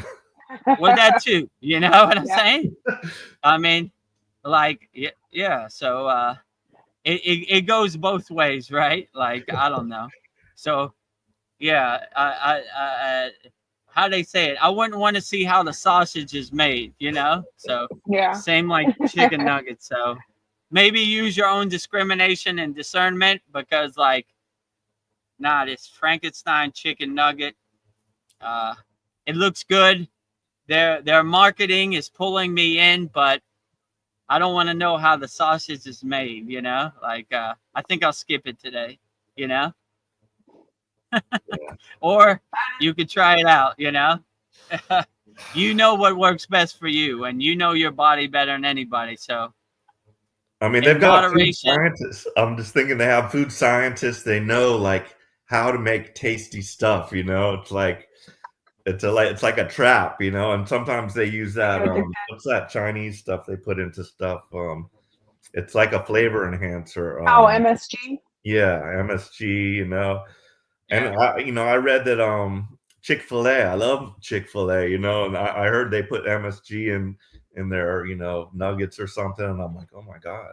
That just makes you want one, you know, more and more. Yeah, they do it with McDonald's French fries. It's in everything. I mean, they're masters of sugar. masters of manipulation of food, genetics. So, man, you know, Did you ever see Super that Size Me? That was a good movie. yeah, I saw it. Yeah. Yeah. Yeah, exactly. You know, like I saw one guy had a hamburger on his shelf for over 5 years and it looked the same as it did. I was like, whoo, you know, it's like swallowing a hockey puck, you know, like Yeah. don't do it to your body. I mean, if possible, but you know, I don't know, you know. I mean, the way it goes in like a hockey puck and it comes out like a hockey puck too, you know. So I don't know. I look at my body as more of a temple, and I try to keep it clean, and I don't want to bring more dirt in, but yeah, I don't know. I don't know. If you walk by some M&Ms, maybe a chicken McNugget's a bad example. If you walk by some M&Ms in the store and you've been a good vegetarian for the last couple months, have a couple M&Ms, you know, or maybe not. Maybe you eat one or two and you're like, what am I doing? I don't even know why I crave this right now. In the case of You the know? M&Ms, I'm worried about the food coloring. That's my concern. You know, the good old Well, peanut. that too. I always thought the peanut M&Ms were healthy. You know, I'm like, these are healthy. You Because it's know, not a nut. yeah, it's got nut chocolate. What's wrong with chocolate? You know. Yeah. I don't have a They get you every which way, right? Color dye, all their food engineering and scientists. You can't even enjoy some M&Ms no more. What is the world coming to? Can I taste the rainbow today? Oh, dang, nuts. All these food dyes and everything. Damn. I'm just going to go outside and enjoy the sun. Can't lose with the sun. They haven't figured out a way to compromise the sun yet. Or maybe they have. Who knows? Oh yeah, so I was using some nicotine gum you know, at one point, you know, as like a stop smoking or whatever. I just crave nicotine and I'd rather get it through, you know, not smoking way. But I saw this thing and it's like, do you know how much microplastics is in gum? It's like practically just like all plastic, and you're chewing on that, and it's getting into your body. So I'm like, oh my god, I can't be using that gum anymore. You know, it's like shit. Can't do anything anymore. Drink water. And drink water out of a stream, not out of a plastic bottle. I don't know. Yeah. You know, like it's a food desert out here. What can you do anymore? Right? Everything's going to get you and kill you. I worked on this food truck, and they turned off everything, and they the next day they found all this cheese that went bad, but the only cheese that was still good was the American cheese. It was like nothing touched it. It was like totally good, but everything else was like molded. So people love That's a American perfect cheese. example. American cheese never goes bad, right? And imagine putting that in your body, right? Like it's like it's swallowing like years. a credit card, right? Yeah, like yeah. What can you do in this day and age, right? Yeah. Go back to the Himalayan mountains and drink the water from the stream. Well, speaking of food, Sandy wants to know what you guys think is the best. What diet do you all feel works best for you? I mean, in my case, I basically subscribe to Ayurveda. You know, I'm more of a Savic, which is basically like more cooler foods. I don't really resonate with like domestic foods, like hot, spicy foods, which is kind of hard living in Thailand because they say pet. Pet means spicy. And I always say my pet, like not spicy. They always say nit noi. Nit noi means a little bit. But for them, a little bit is like a fireball for me. So like, I'm like, man, I can't even eat a little bit of this. So yeah, I mostly eat vegetarian, but every once in a while I treat myself and taste the rainbow. Just kidding. You know, once a month maybe.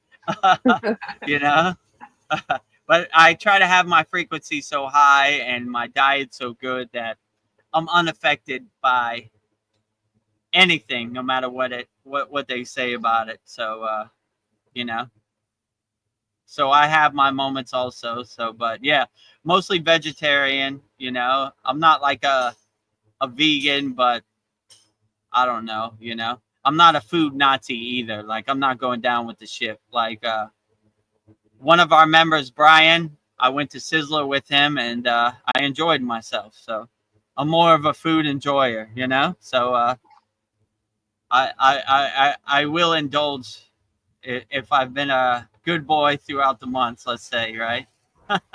You If went I to go the to my Sizzler, daughter's but you birthday, ate at the salad bar, didn't you? You didn't have yeah, I meat. ate at the salad bar. I mean, you know, so they had like, I don't know, like little pieces of chicken in the salad. So Okay.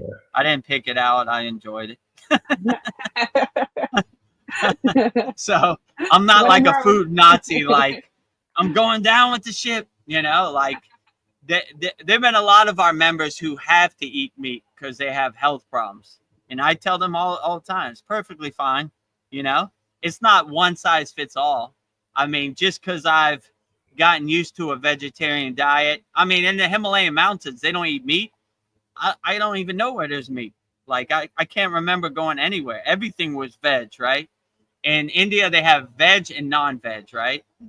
Everything in the Himalayan mountains is non-veg. I've met yogis who have never eaten meat in their whole life. So that doesn't mean it's right for you. Use your own discernment and your own discrimination to see what works for you and what's the best diet for you. And that is always the best diet, in my opinion, you know? So I would definitely, you know, your body better than anybody else. I would just do what works best for you, you know, and adjust. If you eat some M&Ms and you feel like you've been hit by a truck tomorrow, stop eating M&Ms. If you eat some M&Ms and you feel unaffected, keep on moving, you know? So Are you? if vegetarianism works for you, then eat vegetables. If you don't feel right or you feel out of balance by eating vegetarian, then don't eat vegetarian. That's what I would say. What were you going to say, Paul? Are you ever tempted into having a nice juicy steak? And Never really had. did you like steak like before, you know, in the DJ years? Like, was that would you say that's a nice tasty meal or what? Yeah, of course. You know, like once a week, my father would make a nice sirloin steak. I enjoyed it, you know. So pre-yoga, I have never really had the craving for it or the opportunity, but I can't say never. If a steak was ready and it was right in front of me, maybe I would try it out. Why not? You know? Or if you were over at somebody's house and they just like didn't know and they served you steak, you know.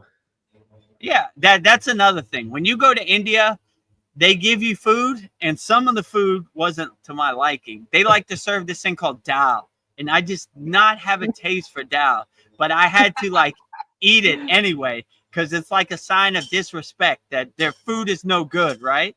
This yogi will not eat my food, so even the dal, I was like, "How is it? Very good, Jai Babaji," you know, like. So if you put a steak in front of me and you've already prepared it for me and you were waiting for me to eat it, maybe I would probably do it, you know. They said Babaji doesn't eat food, but if you offer him food, he'll eat it just as a sign of respect. He doesn't need the food. He's an enlightened being. He doesn't need the food, but he'll eat it just as a show of respect that you prepared food for him. And so something like that, you know. So I've got a funny story about that kind of subject because like I was in the Philippines and we were at this resort and like we had brought all our own food and stuff, or we were gonna get food later or whatever, but they had something there. We after this long journey and I was like kind of starving. And I saw them like eating over there, and they probably saw me looking. But then my wife said, "Do you want to have some of that or something?" And I'm like, "What is it?" You know, and it was chicken feet, and I like kind of made like a revolted face because like that's disgusting to me. Like, it's like all yellow and there's a claw, and you know, I'm like, ugh. But but I just, like, I said no, but I didn't, know how my face was. But later she told me, I had kind of like insulted them, by Yeah, doing that. exactly. What do you mean you don't want to eat our chicken feet? Don't, like, You know it how doesn't mad I was. resonate with me. Ain't nothing against it. Yeah, I've been boiling these chicken feet for the last 2 hours. Well, I don't eat chicken feet, so I get, where's 7-Eleven around here, or wherever. Yeah, in Thailand they eat a lot of suspect stuff also, chicken feet, and yeah. So I'm like, nah, I'm good. Yeah, I personally could not eat cat or dog or anything like that. Yeah, me neither. Those are pets, and it just sounds disgusting to me. I'm sure it probably tastes fine, and maybe if somebody like gave it to me and didn't tell me, I probably wouldn't know the difference. But it's kind of revolting. Yeah, I agree with you, Paul. The weird things around the world. Okay. Yeah. Sandy says, I ate Church's chicken tenders, actually, just calling them chicken nuggies. Church's Texas chicken is so good. They're new to Canada. It's like she's got a new hot spot. Yeah, Texas chicken, Church's chicken. Well, do it in moderation. Don't eat like 200 a day, but I don't know. If you have a calling for chicken nuggets, don't beat yourself up about it. Do better tomorrow. Give yourself one day to enjoy yourself, and the rest of the week, do your inner work and uplift it. Yeah, I noticed, Sandy, you live in Canada. When I went to Canada, they have different names for different places in America. Like, I forget what Office Max was called. It was called something different. And like KFC was called like PLR. It was called, I forget what it was called. But I was like, what is that? It was like, they have a law in Montreal, Canada, where they changed the names of certain America franchises. I mean, Sandy would probably know more about this than me, but yeah, I thought that was interesting that they wanted to keep the French. Maybe it was only a Montreal thing. Like they wanted to have the French translation to respect their French heritage in Montreal. I could be wrong, but I noticed that. I was like, there's Colonel Sanders, but that don't say KFC. And then I noticed that like that's Office Max or Office Depot. That don't say Office Depot. It has the same logo and everything, but a different name. So maybe Sandy could elaborate on this.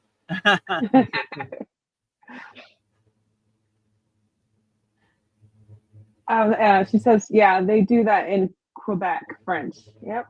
Oh yeah, French. It's a French thing. So I thought it was a whole Canada thing, but it's probably only Quebec because yeah, that's where I was at, Montreal. So that's interesting. They make American companies change their name to a French name to keep their heritage going, Yeah. Not too westernized.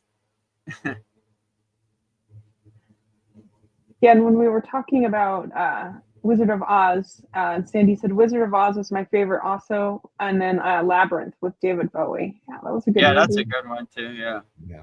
I forgot about that one. Yeah, Wizard of Oz is probably one of the greatest movies ever, right? It's definitely in the top 5 or 10 of everybody's, list. Yeah, I like the Wizard of Oz. The flying monkeys bugged me out. Yeah.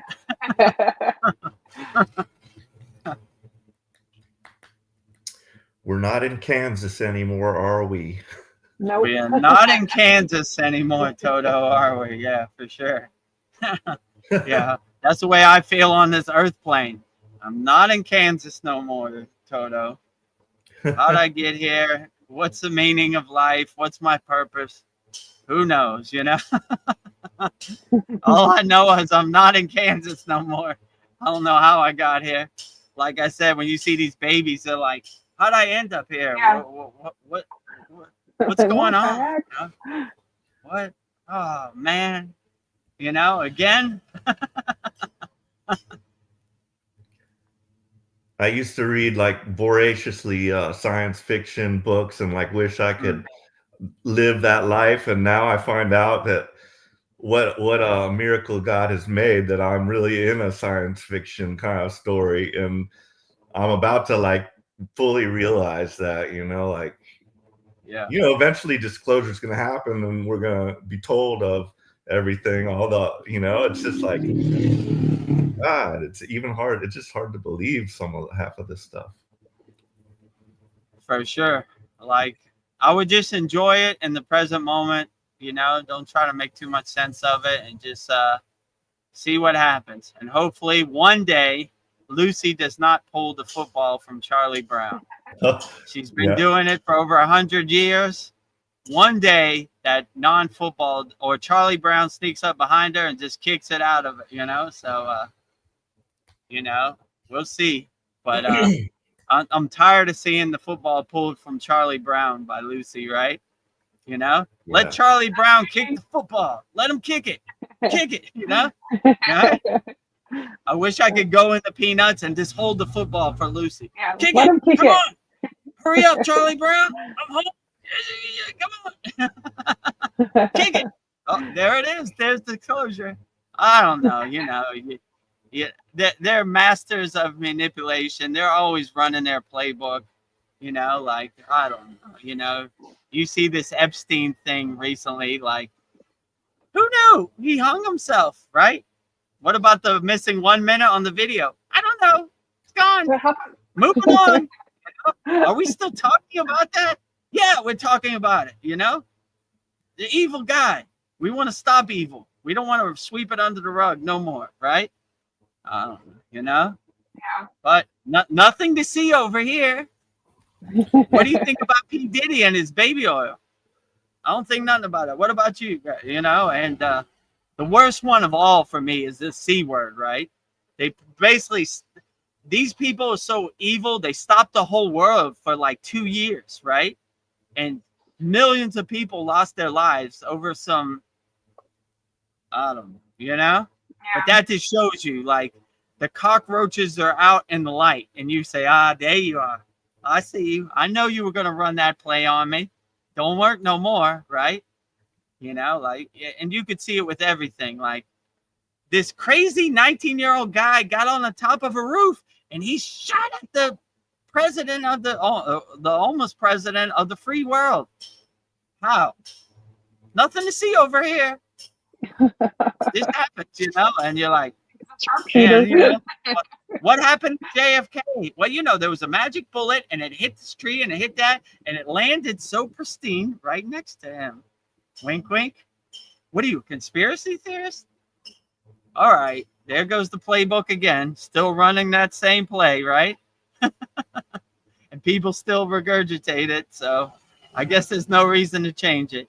So I don't know, Hopefully the darkness comes to the light one day, right? And somebody just has enough and says, no more, I wait for that day like Paul, right? I want that disclosure, right? I want to have tea with an alien, right? Wait a minute, VEDAGURUDEV, you're going to jump out the window. No, I'm not. And you are not the gatekeeper of what I'm going to do with my body. So give me the information. I'll use my own discernment and my own discrimination to decide whether if I want to jump out the window or not. You're not the police of me. I'm a free bird. I'm sovereign. Let me be free. I'm thinking about the Epstein list and it doesn't exist anymore. And like Lucy pulling the football out. I'm like, oh, there was no Epstein list. Yeah. Just kidding. Yeah. I mean, if you go down the list is so long, you begin to realize that they lied to us about everything. What have they really told us the truth about? So their playbook is definitely lies, right? Liars tell lie. Gulf of Tonkin, weapons of mass destruction. What about all the records of the moon landing? I don't know. It just disappeared. Who knew? Yeah. You know, like what? You don't have none of that, right? Not even for historical fact.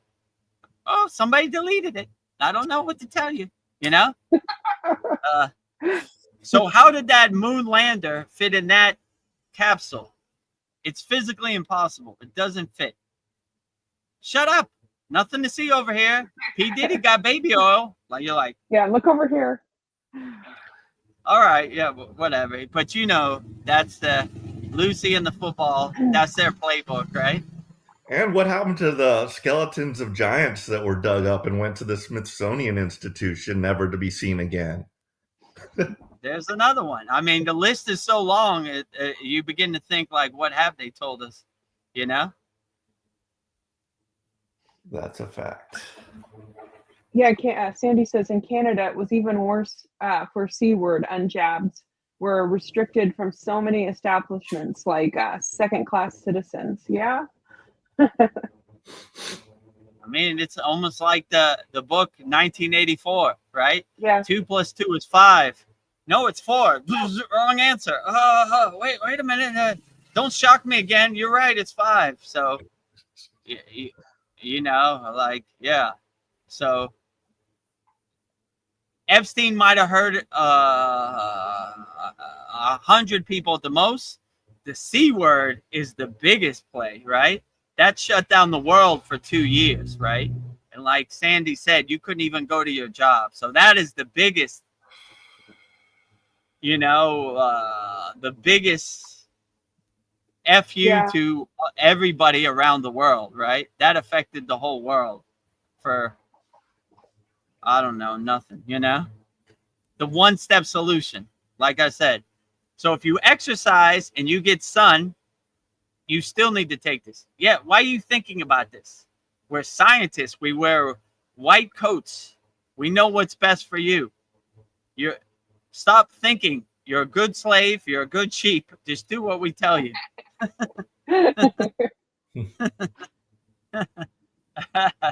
So, I don't know. You know, if I had a choice, what's what I would rather know? I would say the C word thing for sure, because they screwed the whole world, you know? Epstein might have messed up a couple people, you know? But they screwed hundreds of millions, billions of people around the world. So that is the biggest cover-up, in my opinion, you know? And they pretend still to this day like nothing happened. We're helping you. We know more about your body than you know about it yourself, you know? Just don't overthink it. Just regurgitate, rinse and repeat, you know? Yeah, a lot of restaurants went out of business, ruined a lot of people's lives. And did they care? Imagine you have a pizza shop, right? And one day they just say, you got to shut down and you got to float your business for 2 years. Who could do that? Who has the financial capital to pay their employees and everything? Yeah. And they just, your favorite pizza spot from down the street, gone forever. And they don't even care. They don't even take responsibility for it. They just say, oh, who knew? Oh, work online. What? I don't work online. I mean, they told that to me. I was a DJ. I worked in the nightlife, and that doesn't totally work. destroyed by the C word. They don't care. No compensation, no nothing. They don't care about nothing. Right? Go into the jungle and just die. I don't care. How am I going to pay electric? How am I going to eat? We don't care. You know? It affected your DJ business too, right? Of course. It's gone. COVID was the death knell. It's over, right? I haven't recovered till this day. That was 5 years ago.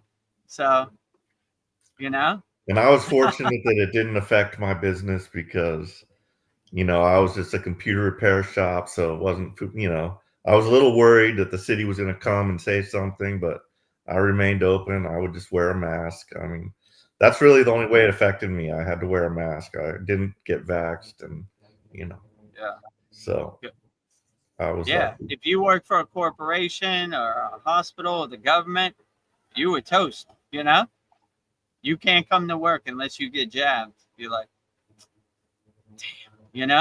So Yeah. I have All compassion the, for everybody out there who did get it.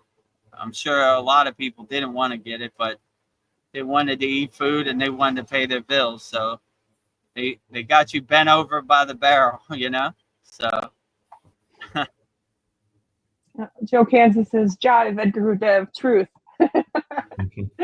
Jai Babaji. Truth. They don't care about us. So, don't wait for them to save us.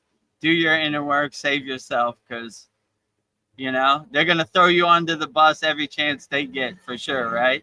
So they're probably surprised that a lot of us are still here kicking and have adjusted. So they probably wanted to get more of us, but they got a lot of us. So compassion to the people they did get, because,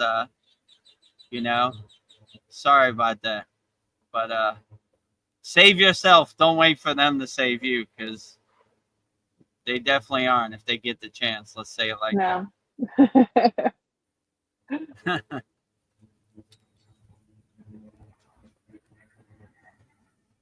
Well, Kyle posted a video that was like, it was just like music, but it was like yogis meditating with aliens and sharing energy. And I'm like, I want to do that. It's really Nice. beautiful. Sounds beautiful. I mean, resonates with me.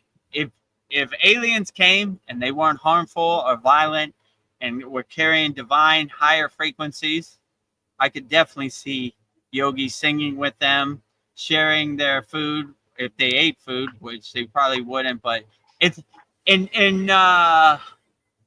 India, they give prasad, which anytime you meet somebody, you offer your food to them, right? My tent is your tent. My food is your food. So the aliens probably wouldn't eat it. It'd probably be crude to them. Look what these human earthlings are eating. But I prefer my bar of soap that I like to eat. Yeah. And, but I appreciate the offer. So that's kind of why they do it. So I could definitely see yogis sitting around the campfire with the aliens and having a good time, sharing stories, singing bhajans, kirtans, mantra japa, everything. And and including them for wherever you come from. How do you praise your God? Or how do you uplift your higher consciousness? We sing this song, So Yeah. let's hear it. I want to hear it. I like to hear it. Let's share. Right. So I could definitely see them sharing whatever they need or going out of their way to help them. So Yeah, and I was thinking aliens maybe might be more attracted to yogis in the Himalayan mountains, away from the glare of the world. That's what my guru used to say. We're in the Himalayan mountains, away from the glare of the Maya delusional world. So I could definitely see aliens finding a nice landing pad in the Himalayan mountains and enjoying some tea with higher frequency beings who understand their frequency or can tune into their frequency. That's so true, because that just made me think about light pollution. Like literally, I can see like one or two, just a handful of stars, when I should be seeing the entire Milky Way like lit up, where I could see it as like a cloud, and that's a shame. I would definitely say on the Himalayan mountains, there is no light pollution. And the theater of the galaxy, oh my God, you can't even believe the stars you see. It's so beautiful and majestic. The cosmos, the universe, just looking up in the sky is so awe-inspiring. I was like, wow, I never knew. Like, look at all these stars. And yes, when you see no light pollution and you're up where you could have an audience of the whole galaxy, wow, the universe, man, it is so awe-inspiring. I agree with you, Paul. Like, when you're in the city, you see one or two stars, maybe, but with all the light pollution. But Up there, no light pollution. Pitch absolute black, but the stars give you such a great, outstanding light show, such a divine light show every night. Wow. Just making me think about it almost brings a tear to my eye. I'm like, wow, I missed that. That was excellent. Every night, a whole light show of stars, and no light pollution. You could see it so clearly, and no clouds, nothing, right? Just right there, right in front of your face. The most beautiful light show you've ever seen. Yep, that's one of their methods of like taking the wonder out of the world, just like, let's not show them the stars. That way they won't think about heaven and God and all that kind of stuff, Not me. I think about heaven and God every day. It doesn't work with VEDAGURUDEV. We talk about aliens. I was thinking like maybe Shiva and other Hindu deities. Maybe they were actually aliens, but we just covered it up with we covered it up with spirituality. They brought us a lot of technology, but I don't know. I was just, I don't know. I think, there's like clues. It depends how you define alien. If you define alien as a highly evolved light being, I would definitely say Shiva is an alien. If you define alien as somebody with big eyes and a big head, or what do they call them, grays or whatever, maybe not. Or maybe he is. I don't know. Yeah, how do you define it? Shiva can take whatever form he wants. He is the cosmic dancer. He could do what can't Shiva do? He could do anything he wants.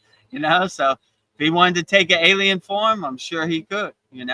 There's no limits on Lord Shiva. But if you define alien as something beyond human, I would say Shiva is definitely 100% beyond human, way beyond human.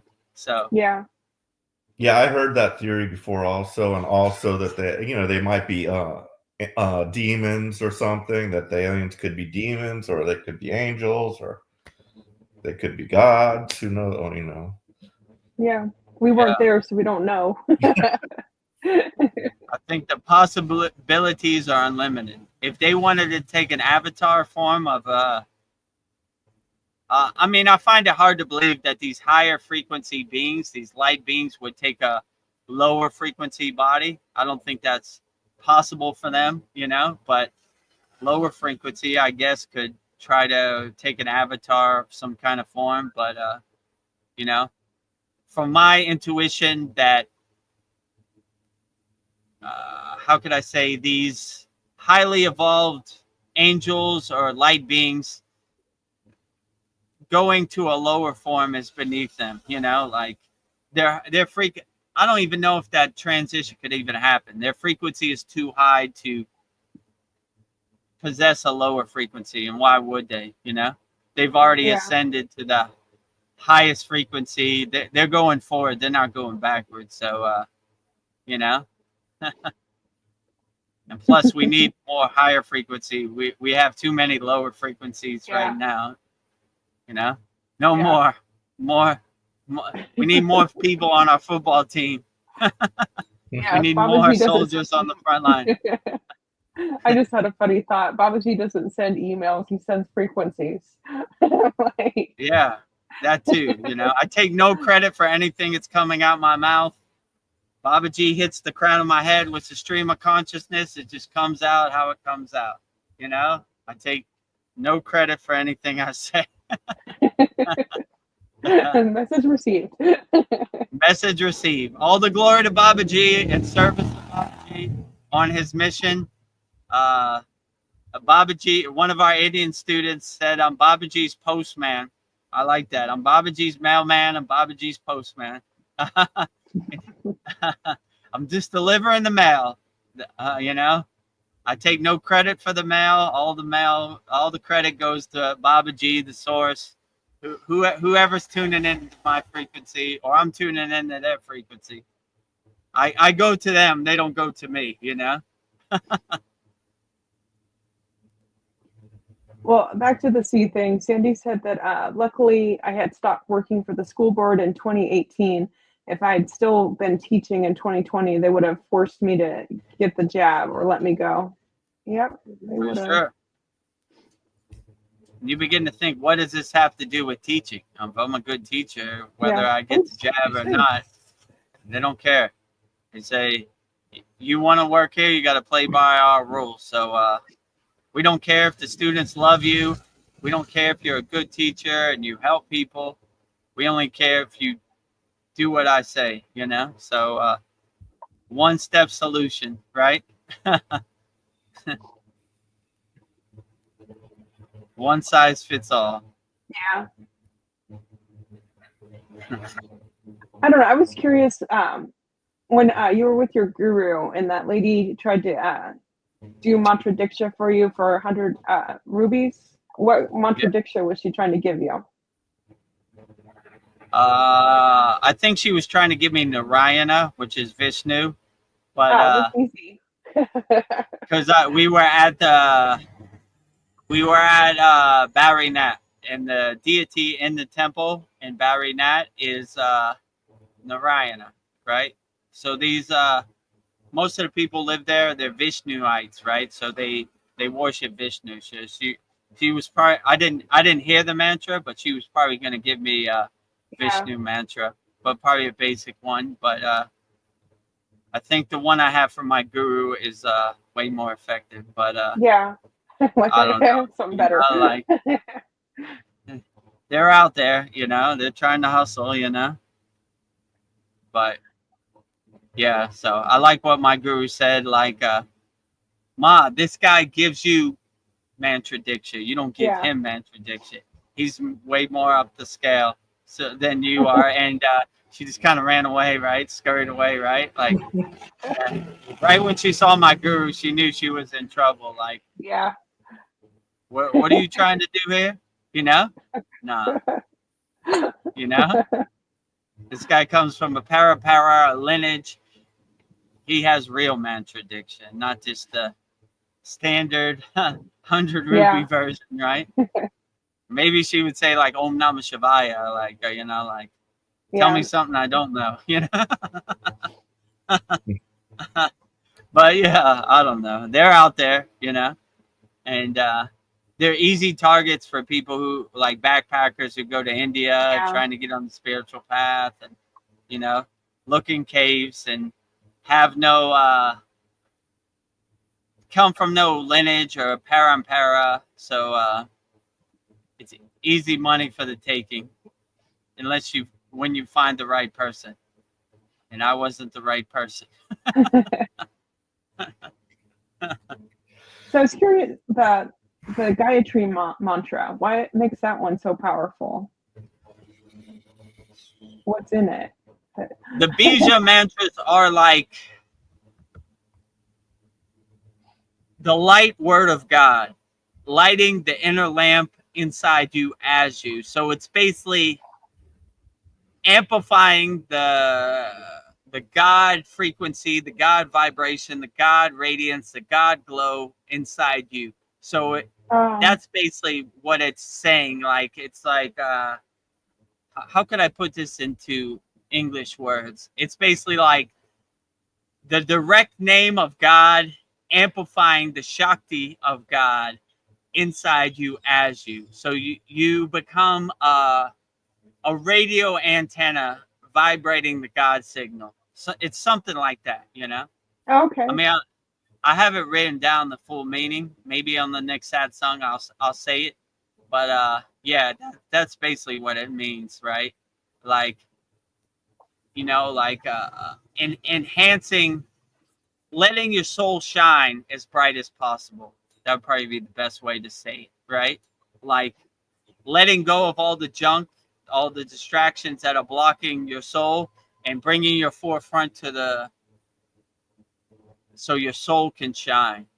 That would probably be the best way I could put it, you know? But it's basically amplifying, cultivating, and enhancing the God energy and the God light inside you as you. So it's similar to like a root param jyoti, but it's more of a Shakti version. Param Jyoti is more of a masculine yogic kind of bhajan. The Gayatri mantra is more of a Shakti, like a divine feminine energy radiating. So who was Gayatri? What is she? I don't know. What is she known for? I mean, that's a good question. If you see Gayatri, she has a bunch of hands and she's holding a bunch of things. So she's like kind of like Durga. She has all different kind of weapons that do all kinds of things. So she's like a Himalayan goddess. I would say in the Himalayan mountains, the deities they really resonate with, or the Devis they really resonate with, Durga and Gayatri for sure. Anytime yogi who I didn't know heard me say the Gayatri mantra, it almost brought like a tear to his eyes. He's like, I don't know who this guy is, but I like him because he knows Gayatri, So like they really love Gayatri. I told the story before. Across from Badrinath Temple on the border of India and Nepal, there's a temple called Badrinath Temple. Badrinath Temple is where they have Vishnu. That is where this mantra diksha came from. So across from, there's like a river, and you have to cross a bridge to go to the temple. And across from the river, across the bridge is like a statue shop. And I said, I'm going to buy Narayana. We're in the land of Narayana. My guru said, no Narayana for you, Gayatri. I said, we're in the land of Vishnu, Narayana. No, Gayatri. I was like, who's Gayatri? I never even heard of Gayatri, right? Like, and he was like, I'm telling you, listen to me. You're missing it. I'm feeling your energy. You need Gayatri right now. So this went on for about 10 minutes. After 10 minutes, I gave up. I said, all right, give me the statue of Gayatri. And the rest is history. Now I'm a Gayatri lover all day, every day. I look for the opportunity. There was one satsang about a month ago, like, do you know the Gayatri mantra? And I was like, my friend, I thought you'd never ask. And I said it wholeheartedly. Have we seen your Gayatri statue? I think I showed it before, maybe on Mahashivarachi. In this week's class, I'll show it again if you want it. Sure. Maybe we should give mantra diksha for Gayatri this week too. That's a good one. Yeah. So I'll bring out my Gayatri statue, the actual one from the Himalayan mountains that we were arguing about, and I'll show it, and I'll write like a bio on Gayatri and give the meaning of the mantra. Like all the mantras we give in our school, I give a breakdown of the bija mantras. Om means this means this. So you know exact meaning of each sound syllable, every bija in the Shakti mantra. Yeah, that's very useful. Yeah. It sounds like your guru was start to learn some of these Sanskrit words or whatever language that is, Yeah, Sanskrit. I know it was pretty hard to argue. Oh, I said it sounds like your guru was pretty tough. You couldn't argue with him. He had a good point, and his thing was always to make you see the point, right? Like, he was more harsh on Vedmuni than he was me, but still, like, listen, man, listen. Gayatri, Plus, you had too many male gods already, remember? Yeah, exactly. I had too much masculine energy, not enough feminine. So he always has the foresight. Like I like to say, Babaji is 2 years ahead of me. So sometimes I don't understand it in the present moment, but later I see the meaning. And I say that about my guru. My guru's probably 1 year ahead of me. So he was like, listen, don't even think about it. Just buy the Gayatri statue. And I was like, all right, okay. I ain't going to fight it,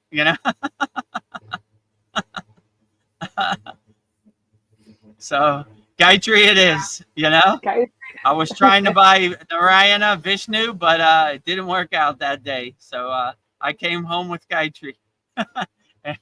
It's been a blessing ever since. I'm going to switch over to YouTube, guys, and rest my eyes a bit, but I will be listening if I have Okay. anything to add. Okay, great. Thank you for joining us, Paul. Sure. It's been a Thank true you. blessing. Thank you for your Thank you. profound questions, as always. Thank you. My pleasure. All right. And then there was one. Yeah. And now yoga, as Yeah, and now Patanjali yoga. put so eloquently in the Yoga Sutras. So anybody on YouTube that has a question, put it in the YouTube chat. We'll answer it wholeheartedly as best as we can. Or some Sandy, prayer hands are yes. also good. And like I said before, our free school is doing really good. Only thing I ask, if you sign up to our free school, say, my name is so-and-so. I come from this country. You put your flag of your country and your emojis. And yeah, we would love to have you a part of our free Kriya Yoga family. If you're already warmed up to the path of Kriya Yoga, you already have some Kriya Yoga jnana, some wisdom, some knowledge about it, and you're ready to start practicing wholeheartedly. And like Autobiography of Yogi said, Babaji said, jump off the cliff. You're ready to jump off the cliff, integrate Kriya Yoga into your daily life and get started. Go to Kriya Yoga Masterclass. We have a free 7-day trial, which is on the screen now. And try it out for 7 days. And if you try it out, you'll receive a private one-on-one soul coaching call with me, VEDAGURUDEV, 100% free. And if you do resonate with it, just give it 90 days and we'll try to get you the best effects and results. And you could ask me questions or go on a call with me anytime. We have a live 2-hour Saturday class. We have the Soul Talks, which usually goes 3 hours. We have Satsang, usually goes 4 hours. Bi-monthly, new moon and full moon fires where I burn up all your problems. So hundreds of Kriyas and classes. So it's a lot of value.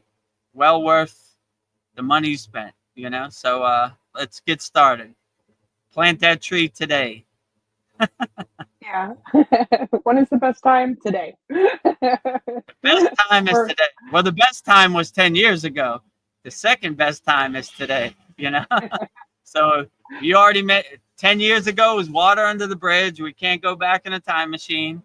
It's already finished. So only thing you can control is the present moment. So let's get started today. So free 7-day Kriya Yoga Masterclass trial, kriyayogamasterclass.com. I don't know. So here at the Soul Talk, so I'm just thinking like, I don't know. What is the soul? Because I want to know what it is I am. I don't even know if you know, but it's just like there is something that is powering this body. Like, what is the soul? I know we've said it's like a part of God, a drop of the ocean, but I don't think we really know what the soul is. I mean, and so it's hard to say. I'll say it like this, like I always say in my disclaimer. A soul defined is a soul confined, right? So I don't want to put my soul in a box, but I'll try to answer it as best as I can. I would say your soul is like, in yoga, they say God is the doer, you're just the witness. Or God is the animator and you're the animation. So it's like a spark of God radiating, like picking up the God signal and radiating it inside you as you. Most people are unaware of their soul. So just being aware of your soul, you're pretty much all the way home. You just got to do a little more inner work.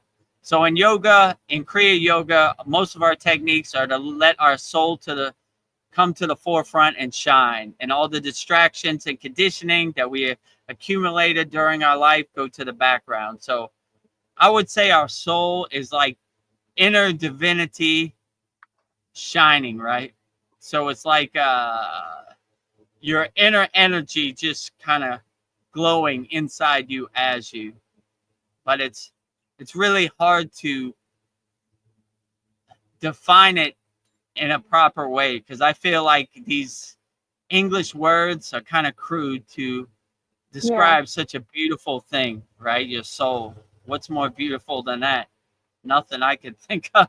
So, yeah, even trying to describe it with words is doing it an injustice, because it's such a beautiful thing. And, like I would just say,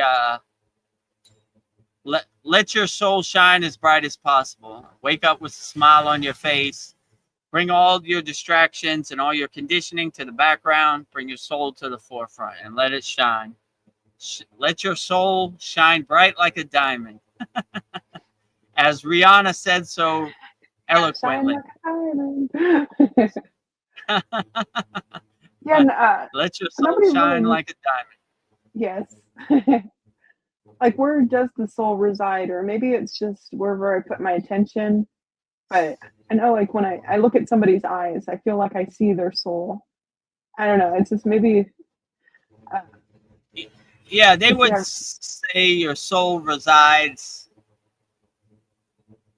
like you said, like your eyebrow chakra, your third eye, or some people say like the heart chakra, right? It depends which resonates with you, but it's basically a subtle energy like your Sushumna Nadi.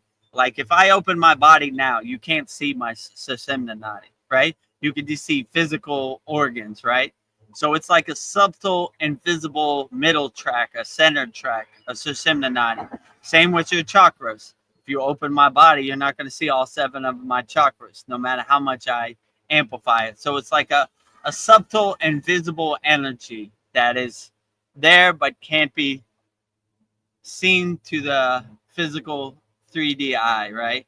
Yeah. It'd be more seen in the spiritual eye, which is your eyebrow chakra, your agna. So yeah, I would say your soul is the same way. It's a subtle, invisible, radiating inner divinity, right? Like you can't, if you open my body, you can't see my soul, but you know it's there. You feel it, right? You feel it shining, you feel it radiating. And when you do the inner work, you feel it radiating even more. Most people, your soul is kind of dormant because they take it for granted. They don't think about it. They're too distracted by other things. But in Kriya Yoga, we really amplify and cultivate and enhance our soul. So we're always kind of uplifting it. And like I said, bring it to the forefront, bring everything to the background. So I know it's there. I can't show it to anybody, but it feels good to me. And all my kriyas and my sadhana and my tapas I do is to let my soul shine. Yeah, and, I have a bunch of soul questions. Just bear with me. Okay, great. Go ahead. I don't know. Can a soul be damaged and can it be repaired? I don't know if a soul can really be damaged, but I don't know. We wouldn't know. I don't know. Maybe that's just doing the inner work. In my intuition, the only way to damage your soul, no one else can damage your soul. Only you can damage your soul. My guru used to say, the thing we never do, no matter what, we never have guilt. Guilt is like stabbing your soul with a knife. It's a direct attack on your soul. So no guilt. I don't care what you did. Let it go, because we cultivate our soul. We don't hurt it. So from my guru's perspective, hurting the soul would be like guilt, anger, jealousy. These would be personal attacks you would do. And no one really outside you can attack your soul. It's kind of shielded inside you as you. So, and yeah, basically the way you, how can I say, dilute your soul or kind of make your soul less is by all the conditioning you put on your soul yourself, right? You put all the blocks, the resistance, the obstacles on your soul yourself. But if you start to let your soul shine, then it shines. So most of the people in the world, they just take their soul for granted. I mean, it sounds like woo-woo or mystical to them, but when you start doing your inner work, you really feel it and you start to enhance it. So instead of putting a burden on your soul with these lower emotions, just let it shine and take the trash out that no longer serves you. Open the door and let your soul shine as much bright as possible. So be a walking sun, a walking light bulb, glowing, radiating, vibrating with the inner divine soul shining frequency. So take care of your soul. Take care of your soul. Don't attack your soul. You know, it's hard, and your soul has a hard enough job without giving it more work, right? So just enhance it, love your soul as much as you can, and just be compassionate to your soul, be kind to your soul, and just let it shine, you know? Open the doors and let the sun shine. Yeah, some people, I mean, they really do feel soulless. I mean, like, I guess maybe you can be, I don't know, like sell your soul. It's just like they've just like totally numbed their soul. That it's just like, it doesn't seem like there's anything in there. What an ugly thing that is, right? Yeah. Like, I feel compassionate for those people that are soulless. What a beautiful breath of fresh air it is to let your soul shine and be as bright as possible. So if they're numb to their soul, I feel compassion. You know, hopefully one day they could feel their soul like I feel my soul. That would be a beautiful thing. Yeah, so and probably the soul is the most valuable thing you have in your whole life. So all these other things are going to come and go. Your soul is forever, right? Your energy is going to transcend this physical body and go to another form. But always uplift your soul and always be grateful to your soul and give gratitude to your soul. Your soul is doing a great job out of all, right? Don't put extra rocks on top of your soul or burdens on your soul or boxes in front of your soul's door. Let your soul shine as bright as possible, you know, and let it breathe, you know. Let your soul breathe, right? Open the windows and let your soul shine, right? Don't put no distractions or conditioning in front of your soul. Let your soul shine as bright as possible. So that's what I would definitely say. So do yourself a favor and let your soul shine. Yeah, I feel like maybe our souls are constantly transforming. Like I'm constantly growing my soul. It's becoming something bigger, something. I feel it's like on a journey of self-discovery. I'm like gonna keep adding to my soul, keep evolving it. Yeah, I agree with you. Absolutely. Like, when I do my sadhana, my inner work, it's almost like a breath of fresh air to my soul. It's like, oh yeah, I like how that feels, you know? All right. Shine bright like a diamond, you know? Shine that soul. That light your inner lamp, you know? Like, let it shine. Let it become a lighthouse to wayward souls out there. If I could do it, you could do it. Let your soul shine, you know? Sometimes my guru used to say, go down to your basement, open the windows, sweep away all the dust, clear all the boxes from out your door, open your door and let your soul shine, right? You know, let your soul shine, right? It's been dormant. It's been sleeping for most of your life. It's a breath of fresh air to let your soul shine. So I look for every opportunity I can to let my soul shine. Yeah, maybe that's how you evolve it. Let it shine. Let it shine, you know, get out of its way. I'm getting out of your way, soul. Shine bright like a diamond. Shine, soul. Shine, right? As bright as possible. It's not too hot for you? No, it feels beautiful, like a breath of fresh air, right? Yeah. Do you know when as I'm saying that, the wind from the Thailand beach is hitting me? A breath of fresh air. Sunbathing in the grace of God, letting my soul shine. What is better than that? Nothing I could think of. What a beautiful soul holiday, letting your soul shine. Give your soul a vacation. It's working too hard. Let it shine. Let it breathe, right? Let it put on its swimsuit and its bikini and shine and bright, soul.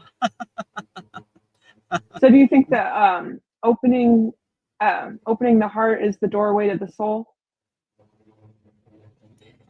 Yeah, some yogis would say that. Others would say opening your eyebrow chakra, your third eye, or your crown chakra. It just depends what works best for you. There's not a one size fits all. I would open your heart chakra, test it, and say, okay, that feels pretty good. Eyebrow chakra, that feels pretty good. Crown chakra, there it is, right there. Okay, I got it. It's right there. Some people would say, okay, open the heart chakra. Oh, there it is, right there. It just depends. There's no one size fits all. Everybody has a different thing they resonate with, and so I would just use your own discernment and your own discrimination to see what works best for you. So some people, their heart chakra might be the gateway to the soul. Some people, their eyebrow chakra might be the gateway to the soul. Some people, their crown chakra might be the gateway to the soul. So I would just try them all out and see which works best for you. I just need to let my cat in. He's going crazy. I'll be right back. Okay, yeah, no problem. So anybody who's watching this on YouTube, post your comments in YouTube. And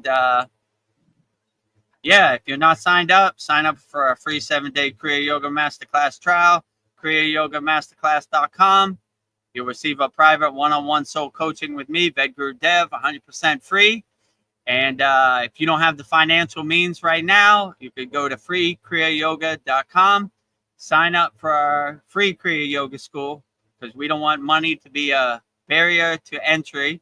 All I ask is if you sign up to say, I'm Sandy from Canada, and give me a nice Canadian flag emoji in your bio, and so I know exactly where you're from. So, but yeah, something for everybody. Let's plant that tree today. Paul wants to know, can you sell your soul? I mean, I've never tried, so I don't have experience.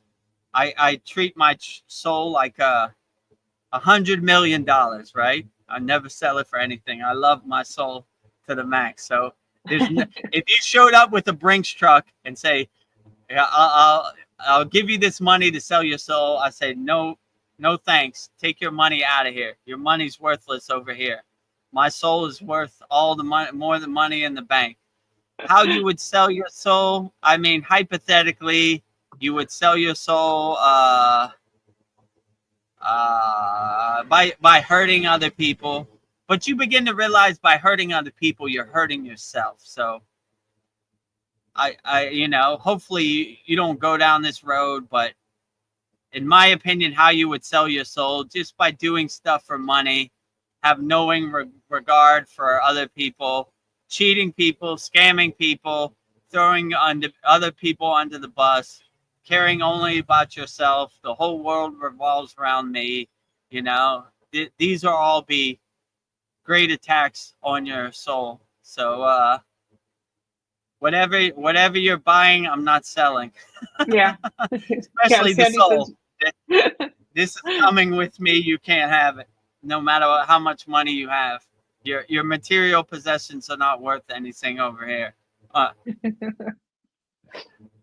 know Sandy makes me laugh. She's like, "You selling, Paul?" I had the image of like craft. You selling your soul? Maybe you have a buyer, Paul. If you're selling, I'm not selling, but I wouldn't recommend anybody else to sell your soul. So, but I mean, there are people who have done stuff to get fame or money or power that they probably shouldn't have, so don't sell your soul. I would rather sleep under a bridge the rest of my life than sell my soul. I'm taking this is eternal, this is infinite, this is unlimited, right? Don't attack your soul. Your soul has a hard job as it is. It's been dormant for too long. Now I'm going to let it shine and sunbathe in the grace of God. Let my soul breathe. Let your soul breathe. Ooh, yeah, that feels great, right? Let it breathe, a breath of fresh air. Do not sell your soul. Your soul is beyond physical fairy dust paper money. Sell your soul. I don't know. Paul says because he's they say that some of these superstars did. Mine's not for sale. LOL. Yeah, like actors. Don't sell your soul, Paul. Yeah, just for a little bit of fame. Yeah. I mean, could be. I mean, I stay away from those people, so their money's no good over here. Let's say it like that. You know, that could be. There are people that have been compromised and have hurt their soul just to get ahead, just to be a actor or a movie star or a rapper. I mean, I don't have no direct experience. I'm just saying hypothetically, but I wouldn't recommend it. Maybe if they did do that, they're probably thinking they shouldn't have did that right about now. So we need more people that work for the light, less people that work for the dark. So be a light worker, radiate light. Too much darkness out here already. We don't need no more, right? Yeah. You know? I don't know. That's what I was thinking. I don't know. What if I lived my day from this day forward just like showering people with love? But then I encounter some people, it's just like, I got to get away from you. Like, you are bad. Like, you run into those people. I definitely run into those people either. But showering people with love every day, you can't even go wrong, you know? And even those people who are vibrating on a lower frequency, you still shower them with love, and it's not your problem, it's their problem, you know? If they try to hurt you or suck your energy like an energy vampire, then just get away from them. But, you know, the goal is to be so unaffected and have such a great Cavitrum shield and such a great aura that their psychic attacks, their psyops don't work on you. You're like, yeah, cool story, Yeah. bro, but I'm not buying, you know? Not buying. Not buying, right? And I'm not selling either, you know? Right? I'm not buying your story, and I'm not selling my soul. Yeah. Yeah, and we can feel people like there's certain people I meet and I just like I'm not looking at their physical body, I can just feel their soul. I'm just like, yeah, you feel so good. I want to be with you all the time. So, yeah, it's interesting how we feel people's souls. Those people that your soul shines so bright that people just attracted you so much. Like Veronica told me, some lady at her work just kept smelling her, right? Her energy, her essence is so attractive, right? Like, Yeah. I don't know what it is, but I just gotta smell you, right? I gotta stand next to your energy. You're glowing, right? Yeah, you're evolving your soul, your energy, everything feels good, smells good. Like all your senses are heightened. I like it when you said what perfume are you wearing? Irish Springs from Walmart. Yeah. Bar soap. Like, it ain't that. It ain't something I bought in the store. It's something I did inside, not outside, you know? But hopefully this inspires you and gets you on the path, and you could smell good too, right? Yes. Here's another beautiful thought. Is getting to know someone's soul like the highest form of worship or highest form of love? Yeah, if you can merge your inner light with their inner light and then have a super light, I mean, wow, that is the divine union, Shiva and Shakti, meeting on the crown chakra and merging into the light. Like, that is the ultimate goal, the ultimate union, the divine union. Yoga means union. So if you could find somebody's light and merge their light with your light and merge the whole collective light of the universe with your light, wow, super powerful. So yeah, I would definitely try to. It's rare to find these people, but they're out there. When you find somebody that has that divine light and is on that higher frequency, then by all means have the divine union, Shiva and Shakti, come together. And You know, one fire is one fire, two fires is a super fire. So merge your two fires together, merge your two lights together, and make a super light. What a beautiful concept that is. Yeah. Yeah, then I was, you know, like, I don't know, like we're all, I feel like humans, we're just all these creative beings. Like what sets our souls on fire? I think maybe like we all want to create something. Like I feel like these jobs just like drain our souls, like finding that thing that just lights your soul on fire. I think that maybe that's finding your purpose, but we all want to find that thing that just like, I don't know, maybe Yeah, we just don't. what a beautiful thing, finding your purpose, finding your passion. I saw somebody said if your job is your passion, you never work a day in your life. And I always thought that was beautiful. And I've been lucky that way. I've loved the DJ. The money just came. I never tried to make money. It wasn't my intention. I just like mixing records together. So same thing. I love Kriya yoga. I'm not trying to make money. I'm trying to help as many people as possible. If money comes, that's great. If it doesn't, that's great also. You know, that's Yeah. why we have free school. Like, just because it's not a money play for me, it's a help play for me. So if you don't have money, join our free Kriya Yoga school, freekriyayogamasterclass.com. If you want to go further and support the movement, support the cause, you know, support VEDAGURUDEV. You like what he's saying out of his mouth, support Veronica, then join our Kriya Yoga Masterclass. But it's not necessary. There's no pressure. So, yeah, I would definitely say I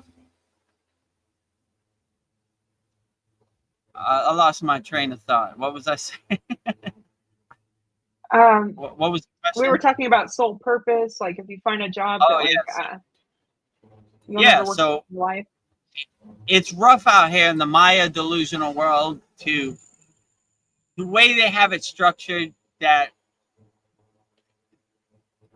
it's not meant for your soul to be amplified. It's meant for you to be a good worker or a good employee. So, I mean, it's tough out there. I'm lucky enough where I don't have to go to a 9 to 5. If I did, this would not be possible, the Kriya Yoga School. But I have compassion for people that do have to work a 9 to 5, because it is a total war zone.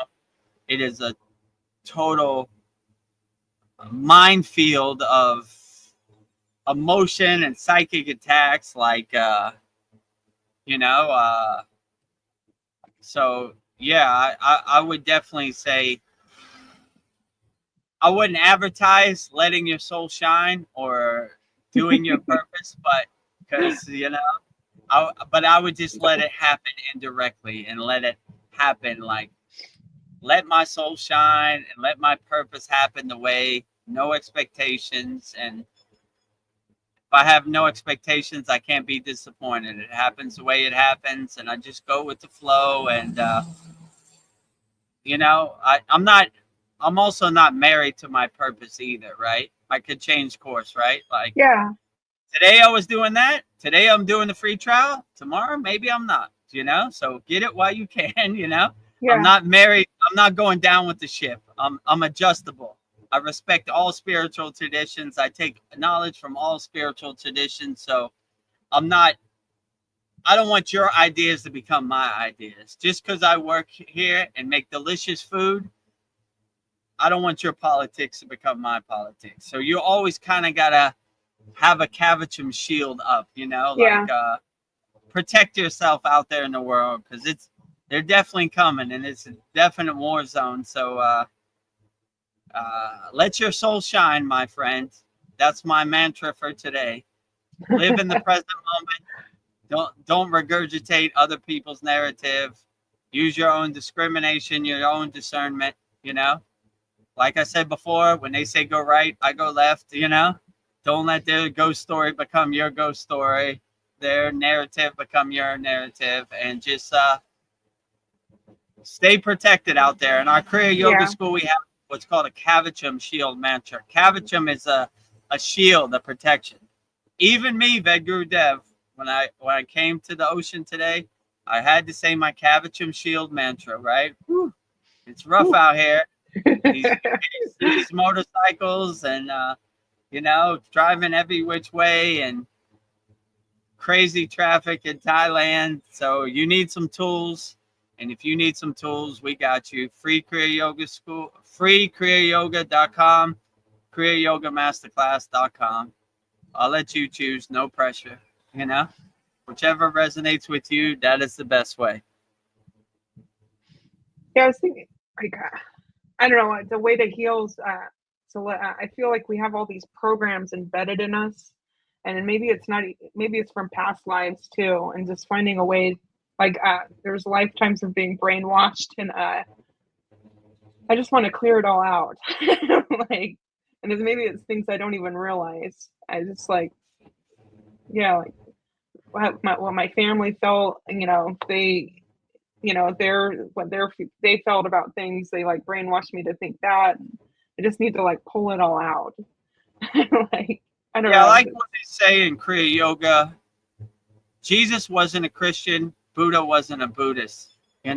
So it gives you perspective. Like, all this conditioning and all this belief you have you're just a product of your environment. I told my mother one time, who was a diehard Southern Baptist living in Georgia by Atlanta.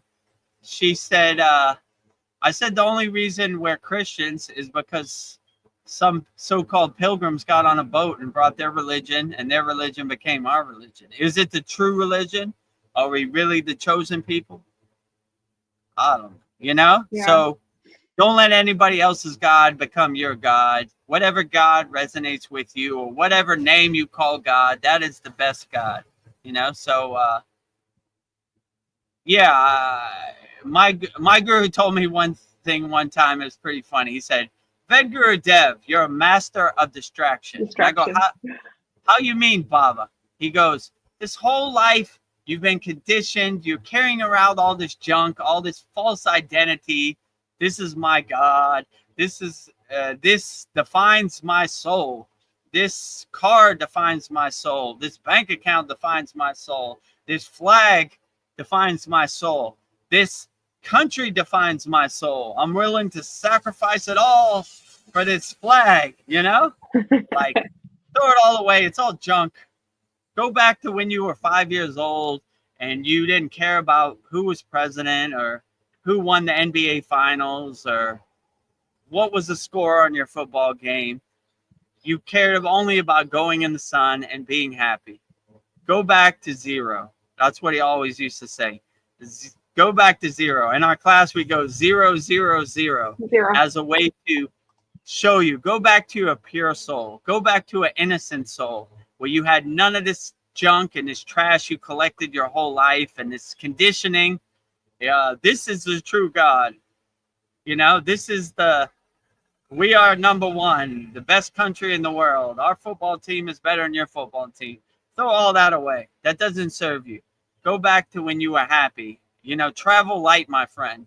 Most of these yogis, these sannyasis, these renunciates, they only travel with the clothes on their back as a sign of renunciation. Like, I don't need any of this. None of this serves me. I just need some clothes to protect my private parts and cover them up from other people, but besides that, I'm good. I want to let my soul shine, right? So travel light, my friend, no baggage, right? When I go on divine flight of moksha, I have no baggage. Sir, where's all your baggage? Zero. Traveling light, my friend. No carry-on, nope. No check bags, nothing, right? Just me and my naked body or however I transcend. So traveling light, travel light on the divine flight of moksha, liberate your soul. Don't weigh it down with all these preconceived notions and all these identities. You don't need it where you're going, Go back to being an innocent soul when you were 5 years old, enjoying the sun, making mud pies, and being happy. Yeah, Sandy says, yes, let your unique light shine. Let your unique light shine. Let your soul shine. Shine bright like a diamond, or brighter than a diamond. Shine bright like the sun, So powerful.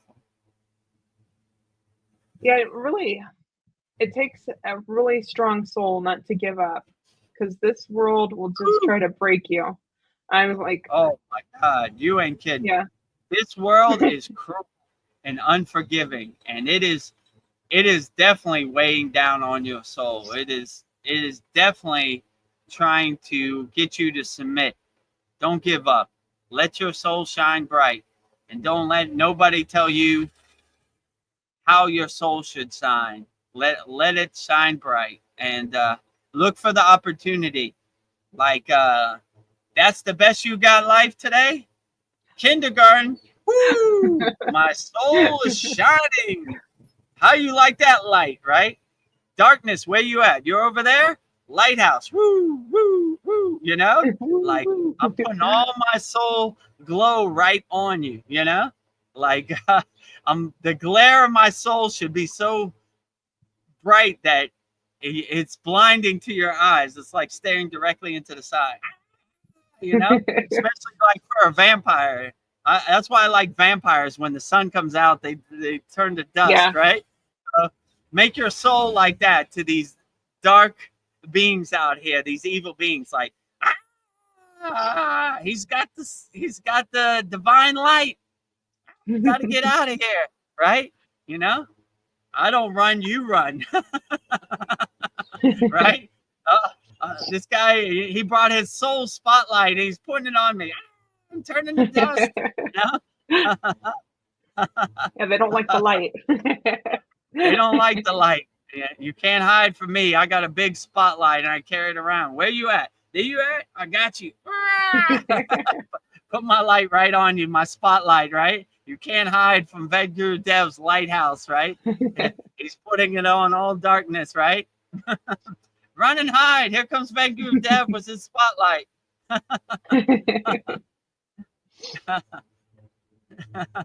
So, okay, to master with my Atman, I need to my true self. So I gotta master my emotions. I don't know. Is that something possible? I ask myself. I don't know. Your Atman, your soul, right? Your true divine inner nature, right? In yoga they call it the Atman, right? Yeah. So Atman is like your inner essence, your inner soul. So from yogic philosophy, yeah. So to master your emotions, I wouldn't get attached to it. I would kind of see the separation between you and your emotions. I am not this emotion, It's the same way with your identity. I am not my car. I am not my bank account. I am not these emotions, right? These are clouds passing in the sky. This is water under the bridge, but it does not define my soul under any circumstance. So it happens to all yogis and yoginis, right? The line to God, like Patanjali says, is not a straight line. It's a zigzag. Some people fall off the line. So, some people fall in a ditch. They just get themselves up and dust themselves off. It doesn't mean they're less of a yogi, So, Yeah. I would say to master your emotions, I would definitely say just don't get attached to it. Kind of laugh at it like the joke it is. Become the detached witness. Create some space between you and that emotion, and just say, here you are again. My emotions. Krishna told me in the Bhagavad Gita, my ego is always hiding behind that tree. Oh, you're going to come out from the tree today? Okay, whatever. Let's do it. But you don't really get attached to it. Or you don't even try to make sense of it. You say, okay, I got a good Kriya for this. I'm going to overcome this no matter what. So if you want to dance, let's dance today. So Let's dance. That's what I would say with all your emotions. Like, just become the detached witness, not try to attach to it. Just create some space between you and it, and just kind of watch it like clouds passing in the sky, water under the bridge. But realize that these lower emotions don't serve you in the present moment, and they're just passing emotions, just let it pass, you know? Yeah. Tomorrow's a new day and it'll be better. Everything will be happy, you know, and you'll get that job you always wanted, and this would be a passing, fleeting thought, you know? Like, yeah, Yeah. whatever. Everything is temporary. It's just Temporary. Exactly. It's not permanent, it's temporary. It's just passing, clouds passing in the sky, water under the bridge, you know? Let it pass. Yeah. I try to make everything a meditation, but it's like I notice like this world wants you to go so fast. It's just like at work, it's just like there's just like have to go faster, got to do this faster, faster, and I just want to slow down. It's Yeah. just like it. The more you go faster, the less time you have to calm down and focus, right? So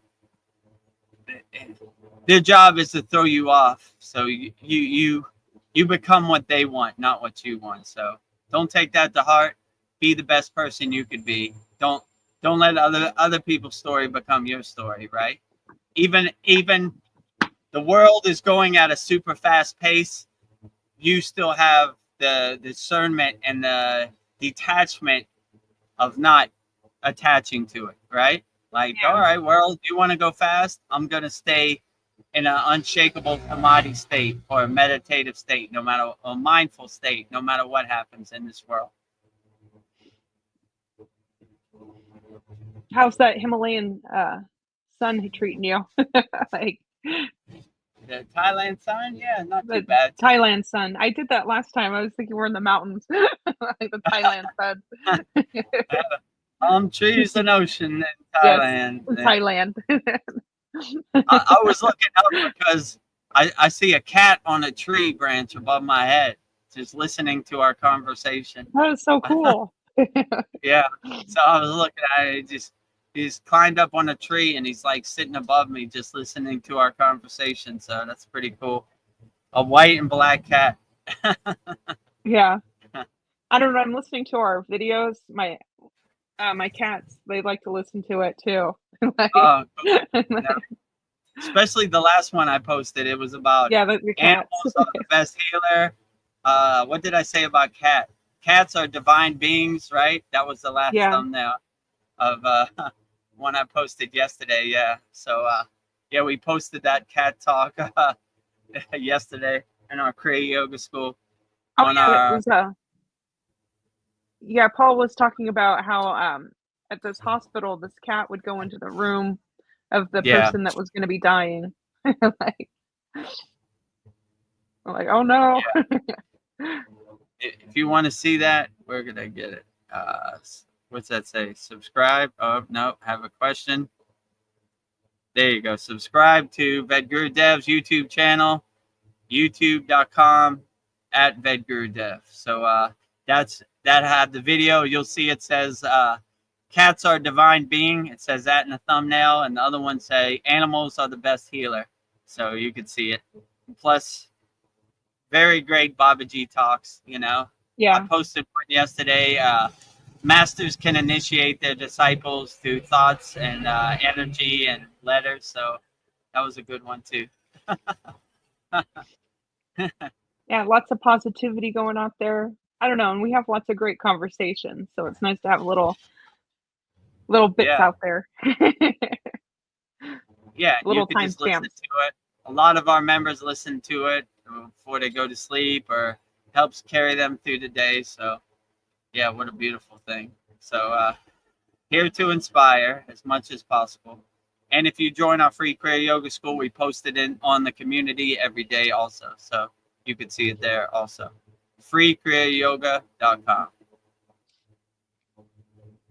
Yeah, talking about animals, there's like a lot of animal assisted therapy. Like you'll see animals at nursing homes. I don't know. Animals seem to be like really healing to people that need it. Yeah, I don't know. That's I guess because they're a pure soul, but I was just thinking of that. Why are animal assisted therapy so effective? I wonder. I don't know. Maybe they're not judging us. these animals vibrate on a higher frequency, you know, like we said in the video, especially cats. So Yeah. they are more attuned to your energy if you're on a higher frequency, or they're more trying to show you the secrets of higher vibration also, right? Even if you're not on a higher frequency, they always try to uplift you and bring you up so you tune into their frequency. So yeah, so I definitely say they are enlightened beings. They carry a divine kind of frequency within them, like their vibration, their kind of purring, their kind of hum is Yeah. very uplifting, and no matter how hard your day is, breaks you out of that rut, you know, that pit of despair, and brings you up. So yeah, I would try to enjoy animals' frequency as much as possible. One of my favorite yogis is Agastya. He didn't like the ugliness of being around people, so he traveled with a pack of enlightened animals. So I always thought that was a beautiful concept, you know? Yeah. It says, as the story says, when Babaji opened his eyes and he saw Agastya, he saw a bunch of so-called ferocious animals, but they were carrying divine energy, you know? So animals that would usually scare people, tigers, elephants, snakes, these type of things, they really resonated with Babaji. So he said to his amazement, when he opened his eyes and saw Agastya, he saw a pack of animals too, which was even more beautiful than seeing Agastya. To his surprise, Agastya traveled with animals, so that was a beautiful thing. Can you hear me? I just changed my Yeah, I can earbud. hear you now. Oh my goodness. I can hear you. You can't hear me? Come on, Veronica. Oh, it's okay.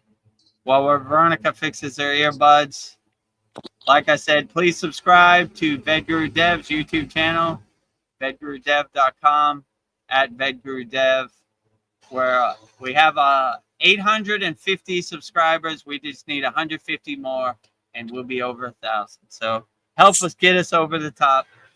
You know, if you don't want to sign up for the free Kriya Yoga School, 100% free Kriya Yoga, please subscribe to our channel and support the movement. Support it. Best Support the decision movement. ever. Best decision ever. It's right there. YouTube.com @VEDGURUDEV. So close, almost home. Yeah. Yeah, like animals change, help with us, our frequency, or help us. And like, I don't know, it's weird, like just touching a tree or a plant that like raises our frequency too. Like it's so, Yeah, absolutely. yeah. When I was in the Himalayan mountains, I no matter how freezing cold it was or how windy it was, I took off my shoes, planted it right into the soil of the Himalayan mountains, felt the mud between my toes, felt the nature between my toes. If I could find a tree, a rock, whatever it is, I'd definitely give it a nice hug and kiss. So beautiful. Yeah. Here's my cat. uh, He's just, she just curled up next to me. Well, oh, I think that's everything I have. I got to get up early. Um, let me see. okay, great. How I long guess have we been on? 3 hours and 7 minutes. Okay, so it's about that time. Yeah. Well, I think, I don't know. I think I already have everything I need. What am I chasing?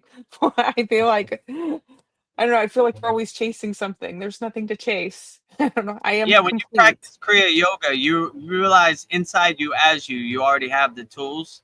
You just unlock them, right? You Yeah. have everything you need. You just gotta realize it inside you as you. So in our Kriya Yoga school, we give you the tools to realize your inner self. That's why the ultimate goal of Kriya Yoga is self-realization. So you realize yourself. God realization. You realize your inner God. So we cultivate this oneness and this wholeness inside of as us. So yeah, you don't have to go to the Himalayan mountains, look in a cave, spend thousands of dollars. Just subscribe to our YouTube channel at VEDGURUDEV, youtube.com at VEDGURUDEV. Subscribe or join our free Kriya Yoga school, freekriyayogamasterclass.com. And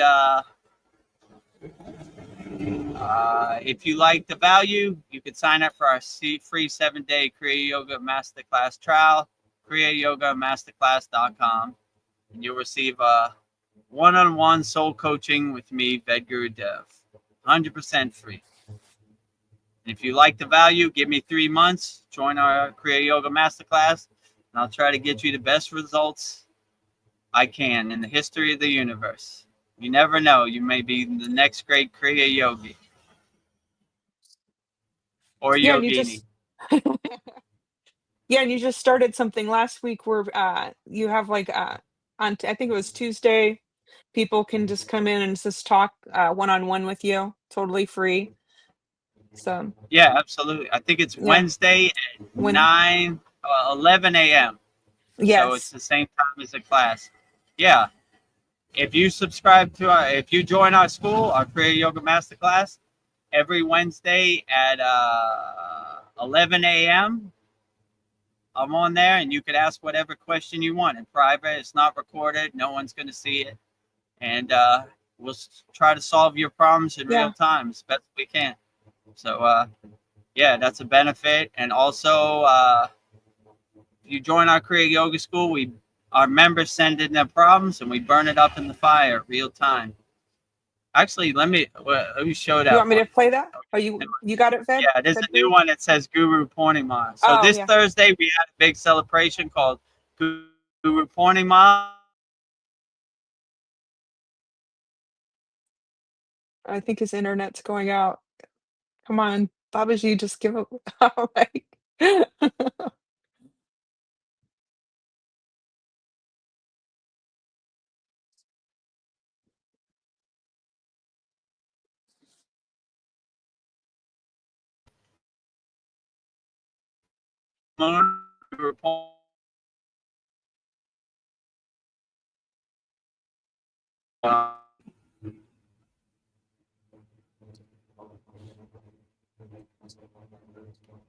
Can you hear me? Yeah, I can hear you. I don't know. Maybe I guess the internet's starting to slow down. Okay, well, I guess that's our cue, you know? Yeah. I forgot what I was talking about. So on Thursday, July 10th, we had our Guru Purnima celebration, and we burn up all of our members' problems every new moon and full moon. And this Thursday, July 10th, was the full moon. So we'll show you a video of me burning up the problems.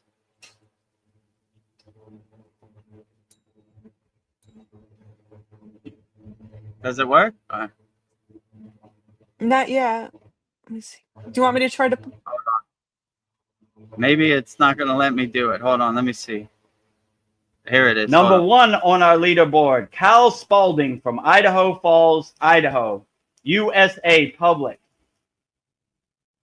Thank you to our beloved VEDGURUDEV for all you do in selfless service and all the time and effort and true blissful service in true spirit and heart of Kriya Yoga. You are. VEDGURUDEV, we appreciate you for making this Kriya Yoga school truly life-changing and a true blessing from Babaji himself to be a part of. We love and appreciate you always. Peace and blessings. May you enjoy this wonderful award on this wonderful day to praise and love our wonderful, beloved, loving, kind, peaceful, blissful Guru in heart of Babaji himself, which must humble thanks and much gratitude from all the Kriya Yoga School members in our hearts to yours. Thank you. Jai Babaji. And Kyle gave me this award, and I printed it up today. So it says, "Happy, happy, happy Guru Purnima, above and beyond duty. Award to the beloved VEDAGURUDEV." So there you see it. So thank you very much, Kyle, for the award. I appreciated it always. I laminated it. So I'm going to put it next to Veronica's picture. So burning all Cal Spalding's problems in the holy Yagna fire. Jyoti, Jyoti, Jyoti, Soyam. Jyoti, Jyoti, Jyoti, Param. Swaha. And there you have it. That's how we burn all of our members' problems. So burning Cal's problems in the holy Yagna fire. So yeah, so if you want your problems burned up in the holy Yagna fire, go to Kriya Yoga Masterclass, start your free 7-day trial, and we'll burn up all your problems in real time. Once you sign up, you'll receive a private one-on-one soul coaching with me, VEDGURUDEV. Also subscribe to our YouTube channel, youtube.com/VEDGURUDEV. We just need 150 more subscribers, and we're over 1,000, which is our goal. And yeah, if you want to start practicing Kriya Yoga, but money's a little tight right now, go to freekriyayogamasterclass.com. Join the Kriya Yoga School for free. And like I said, if you join, put in your bio, my name is so-and-so, I'm from this country. Put as many emojis as you want, the flag of your country and everything. And we would love to have you a part of our free school, our paid school. Subscribe to our YouTube channel, all of the above. So with that said, I guess we'll wrap it up. Thank you, Darren Carter, for joining us as always. Yeah. Always a pleasure. So yeah, so we do these soul talks every Sunday at 9 p.m. Eastern Standard Times. We do another live stream every Wednesday at 9 p.m. Eastern Standard Time. That's our satsang. And we have a live class in our school every Saturday at 11 a.m. Eastern Standard Time. It usually goes 2 hours. So a lot of value, a lot of free stuff. Choose which one works best for you. But bare minimums, least subscribe. Give us that subscribe. You know, we only need 150 more. Hopefully a lot less after this. And join our free school. Yeah. 100% free. freekriyayoga.com. And start your free 7-day Kriya Yoga Masterclass trial. kriyayogamasterclass.com. It's down here. Okay. Yeah. Right there. Yeah. Start your Can't miss free it. trial right here. You can't Like, miss it. It's been on the screen for over 3 hours now. Yeah. Join the Kriya Yoga School. Join the Kriya Yoga School, you know? Get more of this. Well, should we share Babaji's phone number in the peace mantra? Okay, sounds great. So this is Babaji's Mula mantra. This is Babaji's direct phone number. So if you're ever going through something and you want to call on Babaji for help, you will call him this way. I'll break it down, then I'll say it. I'll sing it after that. Om, Kriya, Babaji, Nama, Om. And now Veronica will say it so beautifully.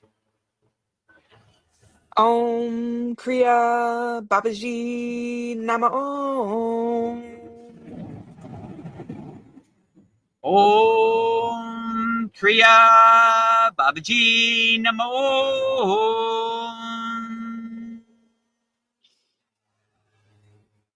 Next, we will sing the Shanti Universal Peace Mantra, sending peace and love to all people all around the world. In closing, and Veronica will say it so beautifully right now. Om Shanti Shanti Shanti Shalom.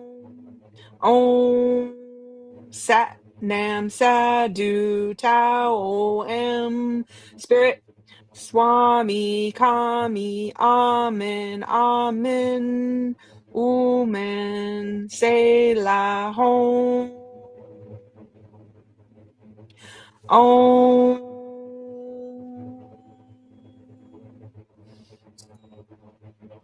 Om Shanti, Shanti, Shanti. Shalom. Sat Nam Sadhu Tao Am Om Spirit Swami Kami Amen Amen Om in Selah Home. Om.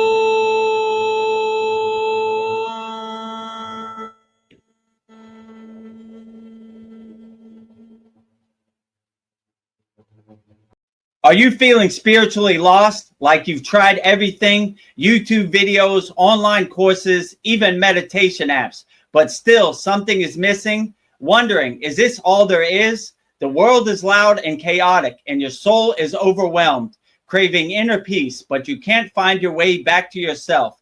This is exactly why I created the Kriya Yoga Masterclass and my proven soul coaching system to help people just like you. This isn't a video you watch and forget. It's a daily spiritual lifeline that brings you back to your soul. So if you're done feeling lost and you're ready to start transforming, then come join us. This is more than a course. This is your lifeline. Go to kriyayogamasterclass.com right now to unlock your free 7-day Kriya Yoga Masterclass trial. Plus, when you sign up, you'll receive 100% free private one-on-one soul coaching call with me, VEDAGURUDEV. In that call, I will personally help you overcome whatever's holding you back and guide you into the happiness you've always been searching for. Kriya Babaji Namo.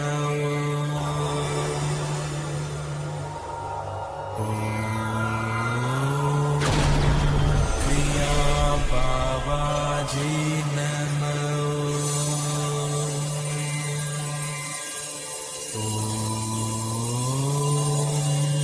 Kriya Babaji Namo.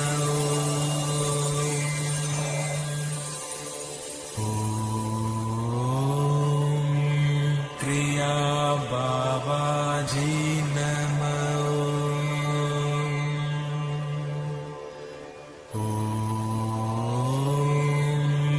Kriya Babaji Namo.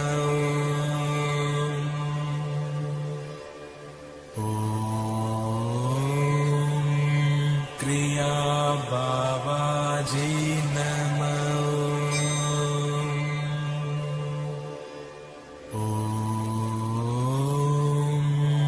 Kriya Babaji Namo.